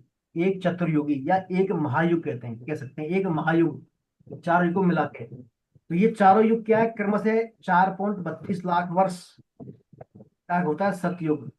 कलयुग होता है 8.64 लाख वर्ष का। और त्रेता युग, सॉरी, सतयुग के बाद त्रेता युग होता है 8,64,000 वर्ष का। और द्वापर युग होता है 12,96,000 वर्ष का। और कलिकाल है 17,28,000 17.28 लाख वर्ष के परिमाण का। यानी एक चतुर्युगी में, एक महायुग में, यानी चारों युग के मिलाकर एक महायुग में कुल हो गए 43,20,000 वर्ष। 43,20,000 वर्ष का हो गया एक चतुर्युगी। तो ब्रह्मा जी का जो एक दिन होता है, ब्रह्मा जी के 12 घंटे जो होते हैं ना, ब्रह्मलोक के ब्रह्मा जी के 12 घंटे, वो एक चतुर्युग के बराबर होता है। एक दिन, ब्रह्मा जी का एक दिन कितना हो गया? 43,20,000 वर्ष के बराबर। और इतना ही हो गया एक रात। इतना क्या हुआ? एक रात। तो जब रात होती है 43,20,000 वर्ष के बाद, तो क्या आता है? प्रलय आती है। फिर प्रलय आती है। फिर जब दिन होता है इतने वर्ष के बाद ही, तो फिर क्या? सर्ग होता है ना? तो ऐसे ब्रह्मा जी क्या 100 वर्ष जीते हैं। ब्रह्मा जी की आयु कितनी है? 100 वर्ष। 100 वर्ष है ब्रह्मा जी की आयु। तो ब्रह्मा जी की आयु के हिसाब से फिर क्या, ये पृथ्वी लोक के वर्ष हैं ये अपने। ये जो पढ़ रहे हैं अपन, 43,20,000 वर्ष का चतुर्युगी, तो पृथ्वी लोक के वर्ष हैं ये, है ना? तो इतनी ब्रह्मा जी के दिन होता है, इतनी रात होती है, तो ब्रह्मा जी की आयु होती है 100 वर्ष। तो इसके आधार पर ब्रह्मा जी का जो एक दिन कितना हो गया? 864 करोड़ वर्ष का हुआ एक दिन ब्रह्मा जी का। ब्रह्मा जी का एक दिन कितना हो गया? 864 करोड़ वर्ष के बराबर हो गया। और ये जो है फिर इस प्रकार क्या है दिन रात हुए ब्रह्मा जी के। तो ऐसे ही क्या है, हमारे जो मनुष्यों का जो लोक है, मनुष्यों का जो एक वर्ष होता है, हमारे यहाँ मनुष्य लोक का एक वर्ष, देवताओं के स्वर्लोक के देवताओं के एक दिन के बराबर होता है। एक दिन मतलब 6 महीने का दिन होता है वहां पर, अपने यहाँ का 6 महीने, देवताओं लोग के लोक का एक दिन, यहाँ के 6 महीने, वहां की एक रात। तो यहाँ की एक वर्ष का वह क्या होगा? एक दिन एक रात। एक रात। दक्षिणायन उत्तरायण होते हैं, भगवान सूर्य है ना, तो 6 महीने भगवान के, अपन कहते हैं 6 महीने देवता सोते हैं, 6 महीने देवता जगते हैं, तो वही है ये अपने यहाँ के 6 महीने और देवता के लोग का एक दिन, है ना? तो इस तरह भिन्न भिन्न लोकों में पृथ्वी लोक के हिसाब से जो है आधार के काल की गणना की जाती है अलग अलग लोकों में। ब्रह्मा जी के जागने पर दिन में सृष्टि का उत्पन्न होना क्या कहलाता है? सर कहलाता है। ब्रह्मा जी जागते हैं सुबह जब, तो वो क्या कहलाता है? सर कहलाता है। और ब्रह्मा जी जब सोते हैं तो सृष्टि का संहार हो जाता है, उसको बोलते हैं प्रलय। तो ब्रह्मा जी के दिन और रात सूर्य से नहीं अपितु प्रकृति से होते हैं। ब्रह्मा जी के वहां सूर्य, ब्रह्मलोक में सूर्य है नहीं, वहां टाइमिंग गणना किससे? प्रकृति से। प्रकृति के नष्ट होने से और प्रकृति के उत्पन्न होने से टाइम की गणना होती है। ब्रह्मा जी जब अपनी आयु पूरी कर लेते हैं, यानी ब्रह्मा जी जब 100 वर्ष हुआते हैं, तब सृष्टि की जन्मदात्री अर्थात मूल प्रकृति भी ब्रह्मा जी के साथ श्री कृष्ण के सूक्ष्म शरीर में लीन हो जाती है, यानी उनमें समा जाती है। उसे बोलते हैं महाप्रलय। इतना ही समय बीतने के बाद भगवान श्री कृष्ण मूल प्रकृति को और ब्रह्मा जी को पुनः प्रकट करते हैं। मूल प्रकृति को और ब्रह्मा जी को भगवान पुनः प्रकट करते हैं, उसको बोलते हैं महासर्ग, यानी विसर्ग बोलते हैं उसको, तो विसर्ग बोलते हैं। ऐसे क्या होता है? महाप्रलय और प्रलय और महासर्ग चलते रहते हैं बार बार, और सृष्टि में जो है सिस्टम चलता रहता है। देखिए हमारा टाइम जो है समय की सबसे छोटी इकाई है परमाणु। समय की सबसे छोटी इकाई क्या है? परमाणु। दो परमाणुओं का मिलकर क्या बनता है? एक अणु बनता है। दो परमाणुओं का मिलकर अणु बनता है, और तीन अणुओं का बनता है एक त्रस रेणु। त्रस रेणु बोलते हैं तीन अणुओं को, क्या बोलते हैं मिला के? त्रस रेणु। जब हम झरोके से देखते हैं, झरोके से विंडो से देखते हैं ना सूर्य की किरणों को, तो हमें क्या दिखते हैं ना? बारीक बारीक कण से दिखते हैं उड़ते हुए सूर्य कण में। सूर्य प्रकाश आ रहा है सूर्य का, बारीक बारीक उड़ते कण दिखते हैं, उनको बोलते हैं त्रिस रेणु। यानी तीन अणु है, वो तीन अणु को मिलकर बनता है त्रस रेणु। ऐसे ही तीन त्रस रेणुओं को पार करने में सूर्य जितना समय लेता है उसे कहते हैं त्रुटि। तीन त्रस रेणुओं को पार करने में सूर्य जितना समय लेता है उसको कहते हैं त्रुटि। और स्रोत त्रुटि मिलकर बनता है एक वेद। वेद वेद और तीन वेदों का बनता है एक लव, और तीन लवों का बनता है एक निमेष, और तीन निमेषों का बनता है एक क्षण। तीन निमेष से मिलकर बनता है क्या? एक क्षण।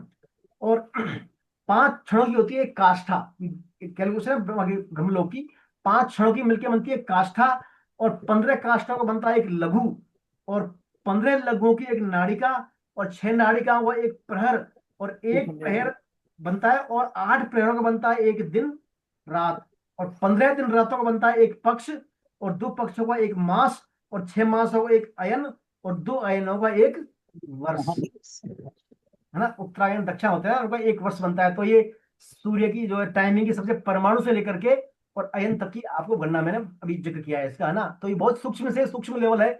अब तो क्या इसमें नहीं पढ़ सकते इतना ज्यादा डीपली इसमें, है ना? ऊपर से निकल रही है तो सर से निकल, वैदिक काल की गणना है पूरी, है ना?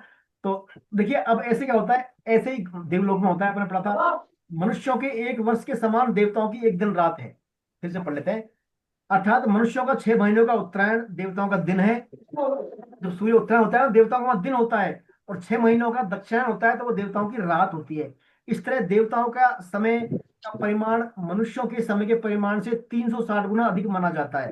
360 टाइम ज्यादा है वहां टाइम देवलोक में। देवलोक में इस हिसाब से मनुष्यों का एक वर्ष देवताओं के एक दिन रात, मनुष्यों का एक वर्ष देवताओं के एक दिन रात, मनुष्यों के 30 वर्ष देवताओं का एक महीना, और मनुष्यों के 360 वर्ष देवताओं का एक दिव्य वर्ष है। यानी यहाँ के 360 वर्ष होते हैं ना अपने मनुष्य लोक में, तो देवता लोक में होता है एक वर्ष, दिव्य वर्ष। ऐसे ही मनुष्य के सतयुग के, त्रेता, द्वापर और कली चारों युग बीतने पर देवताओं का एक दिव्य युग होता है। यहाँ का महायुग और देवताओं का दिव्य युग। अर्थात मनुष्यों के सतयुग के 17,28,000, त्रेता के 12,96,000, द्वापर के 8,64,000 और कली काल के 4,32,000, ऐसे कुल 43,20,000 वर्ष के बीतने पर देवताओं का एक दिव्य युग होता है। इसको महायुग और चतुर्युगी भी कहते हैं। 4,32,000 वर्ष का एक होता है। तो मनुष्य और थोड़ा पढ़ते हैं इसमें, देखिए और इंटरेस्टिंग कुछ जानकारी है इसे। मनुष्य और देवताओं का समय परिणाम तो सूर्य से होता है, पर ब्रह्मा जी का दिन रात का परिमाण देवताओं के दिव्य युगों से होता है। वो देवताओं के दिव्य युगों से होता है ब्रह्मा जी का टाइम। देवताओं के 1,000 दिव्य युगों का ब्रह्मा जी का एक दिन होता है। देवलोक का 1,000 दिन, ब्रह्मा जी का एक दिन, और उतने ही दिव्य युगों की ब्रह्मा जी की एक रात होती है। ब्रह्मा जी के इस दिन को कल्प या सर कहते हैं और रात को प्रलय कहते हैं। ये इसमें और जो है आती है बात। तो वास्तव में देखा जाए तो क्या है, ब्रह्मलोक तक सब अनित्य है, ब्रह्मलोक तक सब अनित्य है, लेकिन परमात्मा नित्य है। परमात्मा नित्य है, इसलिए जीवों को एकमात्र परमात्मा का ही स्मरण करना चाहिए ताकि वो अनित्य से नित्य की ओर अग्रसर हो सके। ये इसमें थोड़ा टाइमिंग के बारे में था। अब देखिए भगवान यहाँ पर बताते हैं और बताते हैं कि इन जो है ब्रह्मलोक तक का जो अनित्य लोक है, इसके अलावा और कुछ भी है ना, उसके बारे में पढ़ते हैं अपना। आइए श्लोक नंबर 20, 21 और 22 कौन पढ़ेंगे? श्लोक नंबर 20, 21, 22 किसने नहीं पढ़ा अभी तक श्लोक? जिन्होंने नहीं पढ़ा वो पढ़ ले। अर्चना जी नहीं पढ़ा, साथ अर्चना जी ने, अर्चना शर्मा जी, अर्चना जी आप पढ़ दें।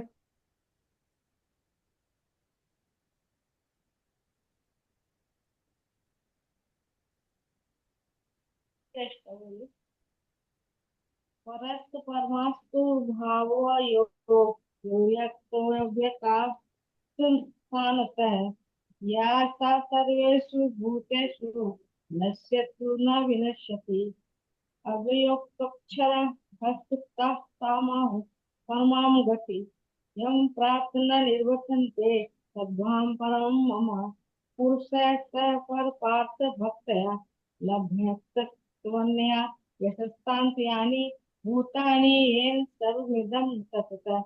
परंतु उस व्यवस्था ब्रह्मा के सूक्ष्म शरीर से अन्य विलक्षण अनादि अत्यंत श्रेष्ठ भाव रूप जो अव्यक्त ईश्वर है, वह संपूर्ण प्राणियों के नष्ट होने पर भी नष्ट नहीं होता। उसी को अव्यक्त और अक्षर ऐसा कहा गया है तथा उसी को परम गति कहा है, और जिसको प्राप्त होने पर जीव फिर लौट कर संसार में नहीं आते, वह मेरा परम धाम है। हे कथाधन अर्जुन, संपूर्ण प्राणी जिसके अंतर्गत है और जिससे वो संपूर्ण संसार व्याप्त है, वह परम पुरुष परमात्मा तो अन्य भक्ति से प्राप्त होने योग्य है।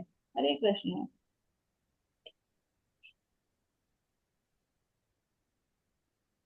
तो भाई यहाँ पर भगवान जो है बता रहे हैं, परस्मात्तु भावो अन्यो अव्यक्त वक्ता सनातन है। यानी जो है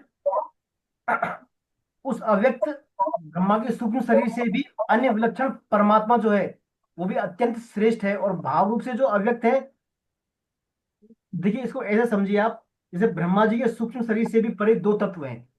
ब्रह्मा जी के सूक्ष्म शरीर से परे दो तत्व हैं, एक तो होता है मूल प्रकृति और एक है परमात्मा। मूल प्रकृति और परमात्मा, तो यहाँ पर जो श्रेष्ठ वाला भाव है वो परमात्मा के लिए बोला गया है कि वो भी ब्रह्मा जी से भी जो परे है वो श्रेष्ठ है, वो परमात्मा है। जो कि वो भाव जो परमात्मा है वो संपूर्ण प्राणियों के नष्ट होने पर भी नष्ट नहीं होता। यानी श्री कृष्ण के व्यक्त रूप जो है, व्यक्त रूप यानी ईश्वर, श्री कृष्ण के व्यक्त रूप से भी श्रेष्ठ एवं अव्यक्त रूप जो है, जो सनातन है, और उस जगत का विनाश होने पर भी वो उसका विनाश नहीं होता। परमात्मा जब अव्यक्त प्रकृति के साथ तादात्म्य करते हैं परमात्मा जब अव्यक्त प्रकृति के साथ तादात्म्य करते हैं तो उनको ईश्वर कहते हैं। यह तादात्म्य सृष्टि के सूक्ष्म रूप बीज में प्रकट होता है तो उसे ब्रह्मा यानी हिरण्यगर्भ ब्रह्मा जी कहते हैं। वही ब्रह्मा जी बन रहे देखिए है ना, और वही जो है ईश्वर बन रहे हैं। जब ये स्थूल रूप धारण करता है तो विराट कहलाता है। जब फिजिकल भगवान स्थूल रूप धारण करते हैं सबका फोन विराट कहलाता है। ऐसे ही परमात्मा के ये सब नाम हैं। भगवान का जो है सगुण साकार स्वरूप सर्वोत्कृष्ट है। उसी को परम धाम, परम गति, अव्यक्त अक्षर भी कहते हैं। तो परमात्मा के अंतर्गत समस्त प्राणी आ जाते हैं। परमात्मा के अंतर्गत समस्त प्राणी आते हैं, यानी परमात्मा से संपूर्ण संसार परिपूर्ण है। परमात्मा से ही संपूर्ण संसार परिपूर्ण है। इस बात को भगवान ने पहले निषेध रूप में कहा, सात्विक राजस तामस सब कुछ मैं ही हूं। फिर भगवान ने बाद में बताया मैं उनमें भी मेरे में नहीं है। इसी बात को भगवान फिर आगे विधि और निषेध रूप दोनों में फिर कहेंगे। तात्पर्य कि एक भगवान के अलावा किसी की भी स्वतंत्र सत्ता है नहीं। जैसे समस्त गहने नाम रूप में अलग है, लेकिन तत्व में क्या है, उनमें सोना, सभी गहनों में सोने के बिना गहने की स्वतंत्र सत्ता है ही नहीं। ऐसे ही उस परमात्मा तो जो है वो अनन्य भक्ति से प्राप्त योनि योगी है। संसार की दृष्टि में वे है ही नहीं। संसार तो क्या है, जीव की दृष्टि में है। यानी संसार में भगवान की सत्ता के अलावा किसी की सत्ता है ही नहीं। यदि हमको संसार हमारी दृष्टि में है, भगवान की दृष्टि में संसार है ही नहीं। सब कुछ क्या है, परमात्मा ही परमात्मा है। तो ये यहाँ पर और भगवान ने अपने बारे में गहराई से बात बताई है कि भगवान जो है सभी में है। सबसे श्रेष्ठ तत्व है जो है वो है परमात्मा। और वही परमात्मा ब्रह्मा जी के रूप में है, वही परमात्मा ईश्वर के रूप में है, और वही परमात्मा जो है स्थूल में है तो विराट के रूप में भी है, और वही अव्यक्त है, वही परम धाम है, वही परम गति के रूप में है। ये सब बात भगवान ने अपनी और जो है एक प्रकार से विभूति के रूप में बताया है। अब आइए हम आगे चलते हैं। आगे देखिए भगवान बता रहे हैं गतियों के बारे में। अपन जो ऊर्ध्व गति, मध्यम गति और अधोगति, इन गतियों के बारे में भगवान बता रहे हैं कि जो सकामी लोग हैं, यानी जो जिनके अंदर कामनाएं हैं, कामनाएं चाहे प्रारंभ से ही हैं चाहे बाद में आती है कामनाएं, उन कामी पुरुषों की गति के बारे में भगवान यहाँ कुछ तो बताने वाले हैं। आइए श्लोक पढ़ते हैं। श्लोक नंबर 23 पढ़े। श्लोक नंबर 23 कौन पढ़ेंगे? महेंद्र सर आप पढ़े श्लोक नंबर 23। सर मैं नहीं पढ़ पाऊंगा, मेरे पास किताब नहीं है आज। जी अलका जी आप पढ़ दें। हरे कृष्ण प्रभु जी। यत्र काले त्वनावृत्ति मा व्रतिं चेवियोगिनः प्रयाता यान्ति तं कालं वक्ष्यामि भरतर्षभ।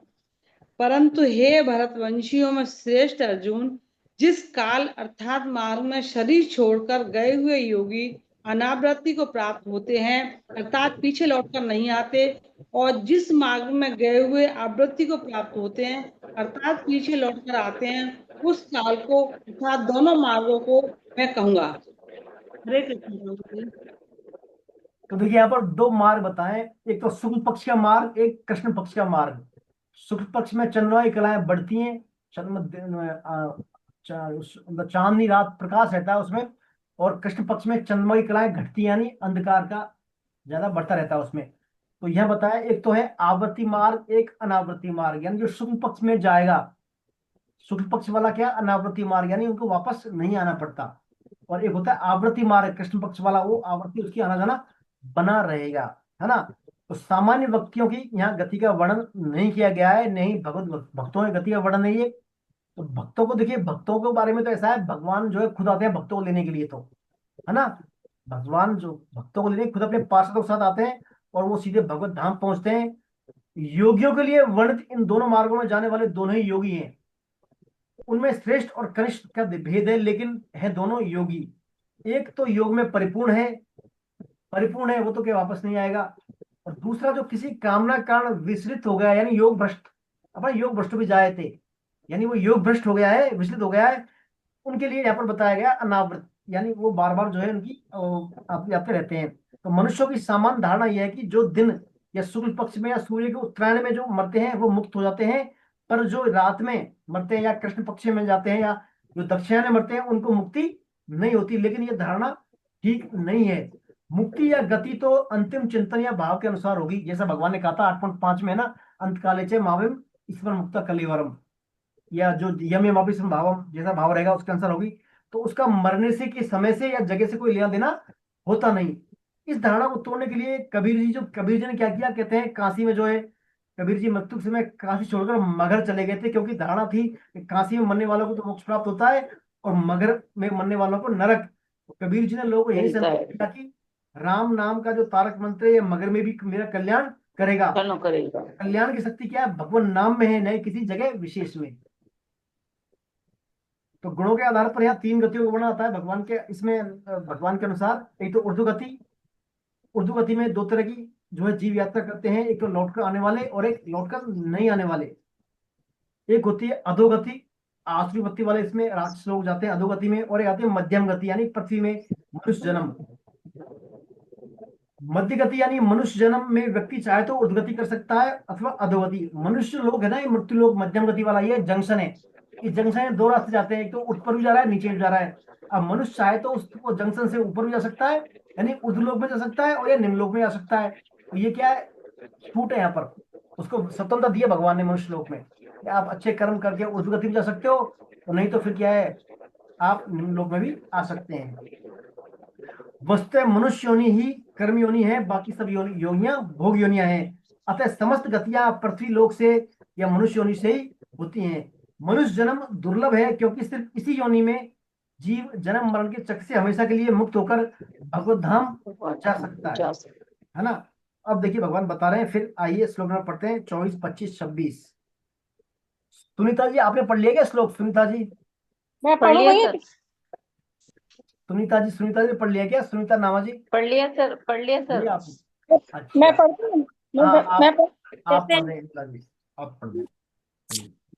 अग्निर्ज्योतिर्ः शुक्ल षण्मासा उत्तरायणम् तत्र प्याता गच्छन्ति भ्रम भ्रमविदो जनाः धूमो रात्रिस्तथा कृष्णस् षण्मासा दक्षिणायनम् तत्र चन्द्रमसै ज्योतिर्योगी प्राप्य निवर्तन्ते शुक्ल कृष्ण गते हयते यक्त शाश्वते मते एकया यात्रिजना गति अन्य या वर्तते पुनः। इस मार्ग में प्रकाश स्वरूप अग्नि का अधिपति देवता, दिन का अधिपति देवता, शुक्ल पक्ष का अधिपति देवता और 6 महीनों वाले ग्रहण का अधिपति देवता है। उस मार्ग से शरीर छोड़कर गए हुए ब्रह्म वेता पुरुष पहले ब्रह्म लोक को प्राप्त होकर पीछे ब्रह्मा के साथ हम को प्राप्त हो जाते हैं। इस मार्ग में धूम का अधिपति देवता, रात्रि का अधिपति देवता, कृष्ण पक्ष का अधिपति देवता और 6 महीने वाला दक्षिणायन का अधिपति देवता है। शरीर छोड़कर उस मार्ग से गया हुआ योगी से कम मनुष्य चंद्रमा की ज्योति को प्राप्त होकर लौट आता है, अर्थात जन्म मरण को प्राप्त होता है, क्योंकि शुक्ल और कृष्ण ये दोनों गतियां अनादिकाल से जगत प्राणी मात्र के साथ संबंध रखने वाली मानी गई हैं। इनमें से एक गति में जाने वाले को लौटना नहीं पड़ता और दूसरी गति में जाने वाले को पुनः लौटना पड़ता है। हरे कृष्ण, हरे कृष्ण, हरे कृष्णा। तो देखिए भगवान जो पहले यहाँ पर पहले श्लोक में शुक्ल मार्ग का अर्थात लौटकर नए आने वालों का वर्णन कर रहे हैं भगवान, है ना। अग्नि ज्योति शुक्ल षण्मासा उत्तरायणम तत्र प्रयाता गच्छन्ति भ्रम भ्रमविदो जनः। अर्थात देखिए इसमें सबसे पहले क्या आता है, हमारे इस भूमंडल पर, हमारे भूमंडल पर शुक्ल मार्ग में सबसे पहले अग्नि का देवता का अधिकार रहता है। शुक्ल मार्ग में होता है ना, शुक्ल पक्ष में सबसे पहले अग्नि का देवता का अधिकार रहता है। अग्नि रात्रि में प्रकाश करती है। अग्नि क्या करती है, रात्रि में भी प्रकाश करती है, दिन में नहीं अग्नि, क्योंकि दिन में प्रकाश की अपेक्षा अग्नि का प्रकाश सीमित है। सुनिए आप ध्यान से, दिन में प्रकाश की अपेक्षा अग्नि का प्रकाश सीमित है, अतः अग्नि का प्रकाश थोड़ी दूर तक तथा थोड़े समय तक रहता है अग्नि का प्रकाश, और दिन का प्रकाश बहुत दूर तक बहुत समय तक रहता है।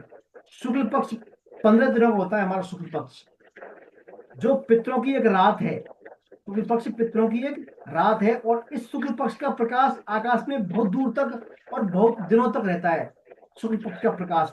इसी तरह से जब सूर्य भगवान उत्तर की तरफ चलते हैं तब उसको उत्तरायण कहते हैं, जिससे दिन का समय बढ़ता है, और वह उत्तरायण 6 महीने का होता है, जो कि देवताओं का एक दिन है। उस उत्तरायण का प्रकाश बहुत दूर तक, बहुत समय तक रहता है। जो शुक्ल मार्ग में अर्थात प्रकाश की बहुलता बहुलता वाले मार्ग में जाने वाले हैं, वे सबसे पहले क्या करते हैं, उस ज्योति स्वरूप अग्नि देवता के अधिकार में आते हैं। वो व्यक्ति सबसे पहले ज्योति स्वरूप अग्नि देवता के अधिकार में आते हैं। जहां तक अग्नि देवता का अधिकार है, जहां तक अग्नि देवता का अधिकार है, वहां से पार कराकर अग्नि देवता उनको क्या है, जीवों को दिन के देवता को सौंप देता है। फिर अग्नि का देवता उनको दिन के देवता को सौंप देता है, और दिन का देवता उन जीवों को अपने अधिकार में ले जाकर शुक्ल पक्ष के अधिपति देवता को समर्पित कर देता है। फिर शुक्ल पक्ष के अधिपति देवता को समर्पित करता है, और वह वहां से शुक्ल पक्ष का अधिपति देवता अपनी सीमा को पार कराकर उन जीवों को उत्तरायण के अधिपति देवता के सुपुर्द कर देता है। फिर वो उत्तरायण का अधिपति देवता उनको ब्रह्मलोक के अधिकारी देवता को समर्पित कर देता है। इस प्रकार वे क्रम पूर्वक ब्रह्मलोक में पहुंच जाते हैं। क्रम पूर्वक ब्रह्मलोक में पहुंच जाते हैं। ब्रह्मा जी की आयु तक वे वहां रहकर महाप्रलय के समय ब्रह्मा जी के साथ ही मुक्त हो जाते हैं, और वहां से मुक्त होकर वो सच्चिदानंद घन परमात्मा को प्राप्त हो जाते हैं। तो ये यहाँ पर ये सिर्फ बात बताई गई है। अर्थात शुक्ल पक्ष वाले जो व्यक्ति हैं, शुक्ल पक्ष में जाने वाले व्यक्ति क्या है तो योगी सभी है, लेकिन इनके अंदर चूंकि कहीं छोटी मोटी कामना आ जाती है योग भ्रष्ट हो जाने के कारण, तो उस पर में जाने के कारण उनको दिन का अधिपति देवता, अग्नि का अधिपति देवता, फिर जो है सूर्य के उत्तरायण का अधिपति देवता लेते लेते उनको ब्रह्मा जी तक पहुंचा देते हैं। वहां ब्रह्मलोक में क्या करते हैं, ब्रह्मलोक में देखिए बहुत टाइमिंग काफी लंबा है तुलना में। तो ब्रह्मलोक में ऐसी व्यक्ति क्या है, जब तक ब्रह्मलोक रहता है तब तक सुखों का भोग करते हैं संयम पूर्वक, है तो योगी है। संयम पूर्वक सुख का भोग करते हुए फिर महाप्रलय के समय ब्रह्मा जी के साथ ही भगवान में लीन हो जाते हैं, वो भगवान के धाम चले जाते हैं, अर्थात वापस नहीं आते, फिर वो वापस नहीं आते। ये तो पहले श्लोक में बात थी। अब दूसरे श्लोक में भगवान कह रहे हैं,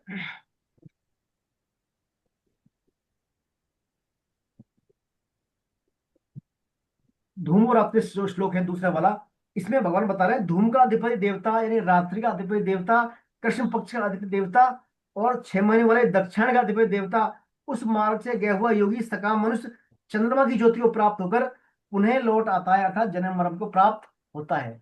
तो देखिए ये जो है कृष्ण पक्ष वाले लोग यानी धूम का यानी अंधकार का अधिपति देवता, पहले वो जो है धूम के अधिपति देवता के अंदर में आएगा, फिर वहां से रात्रि के अधिपति देवता में, फिर कृष्ण पक्ष के अधिपति देवता के पास, और फिर वहां से दक्षिणायन के अधिपति देवता के सानिध्य में जाएगा, और वहां से वो फिर सकाम योगी है, वहां से फिर हो गया चंद्रमासम अर्थात चंद्रमा की ज्योति को प्राप्त हो जाएगा, वही चंद्रलोक को चला जाएगा, और वहां से फिर चंद्रलोक को ज्योति को प्राप्त होकर पुनः वो जन्म मृत्यु के चक्कर में आ जाता है। यानी कृष्ण पक्ष वाला जो योगी है वापस लौटकर आवृत्ति वाला मार्ग है, यहाँ पर वापस वो आ जाता है।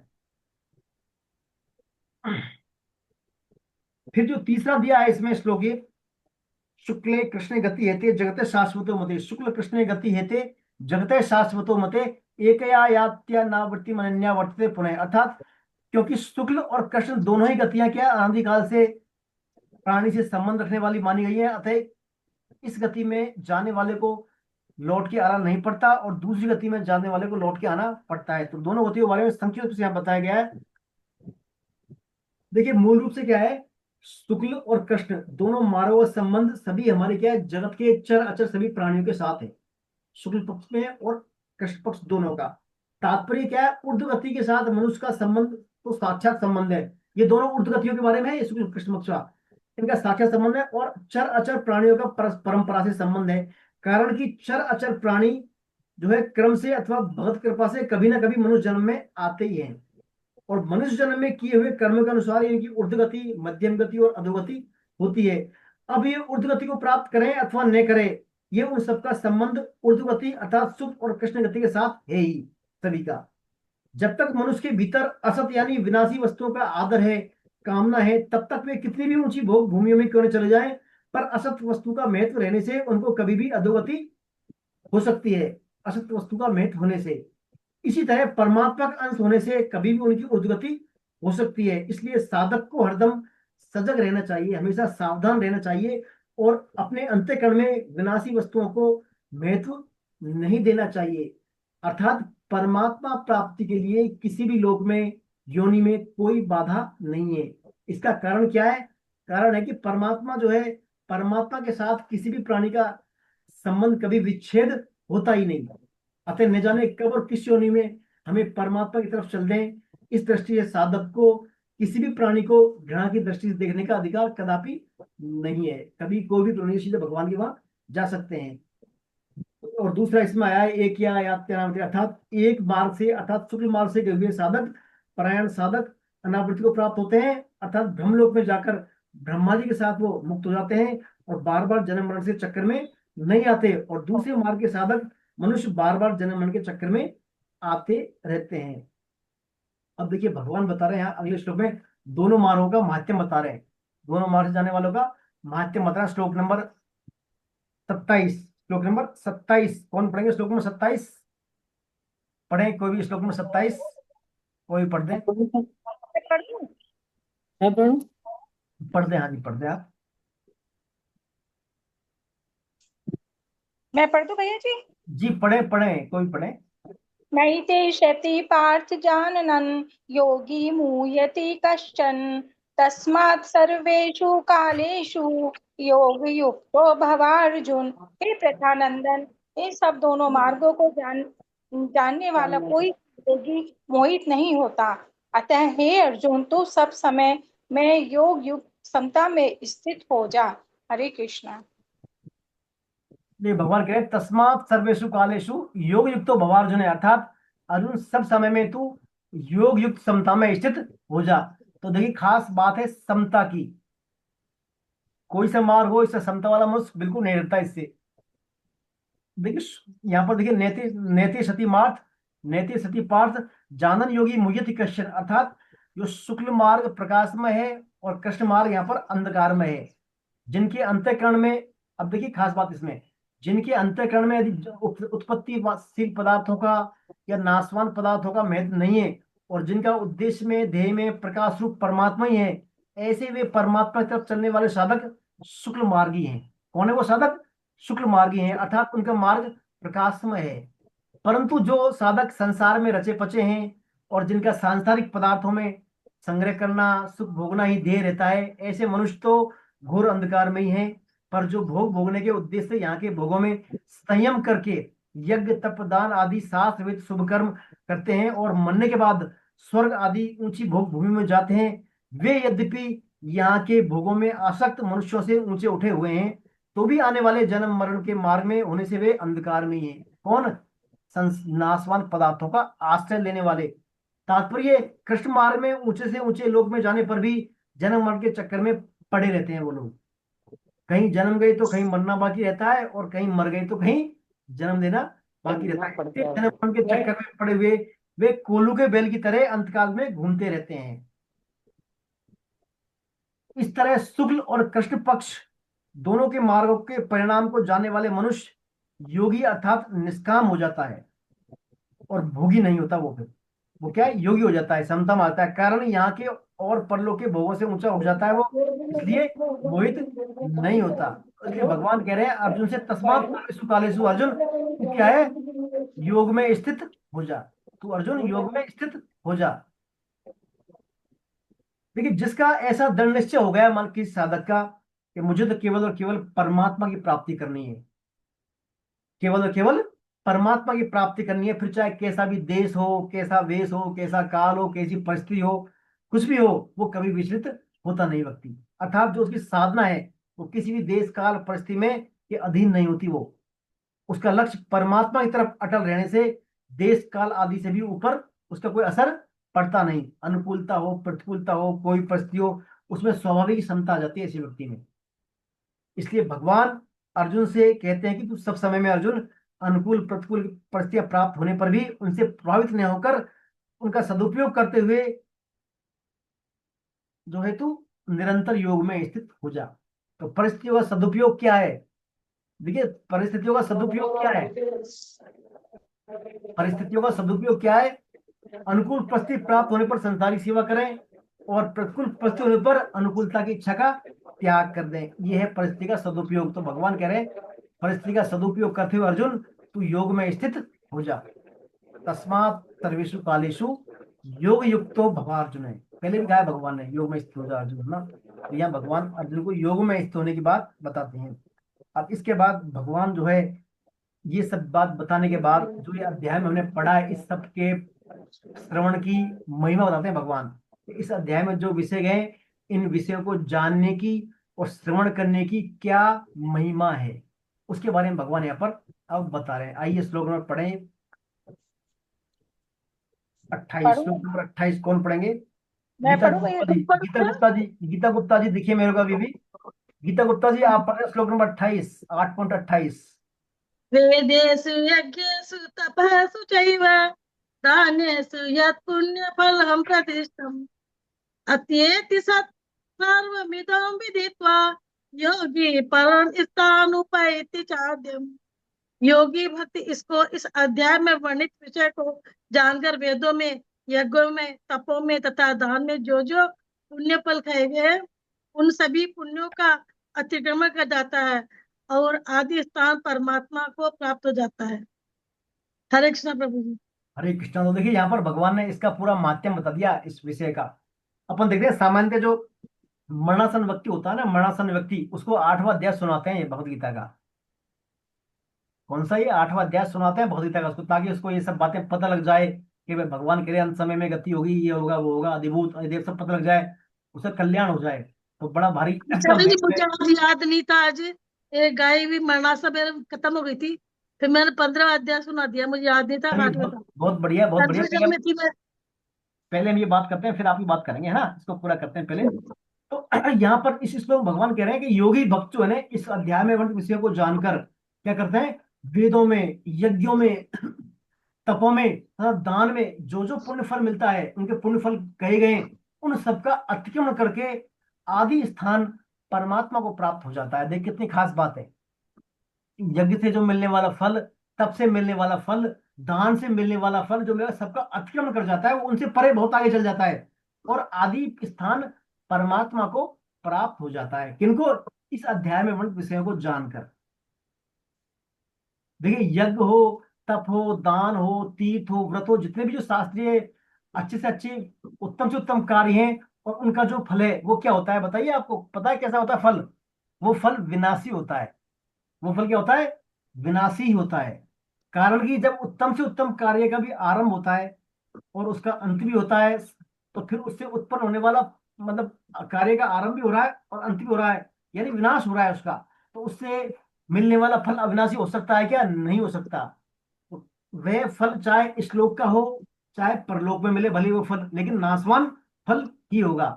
चाहे स्वर्ग आदि भोग भूमियों का ही हो, उसकी नश्वरता किंचित मात्र भी, नश्वरता में किंचित मात्र भी फर्क नहीं पड़ता।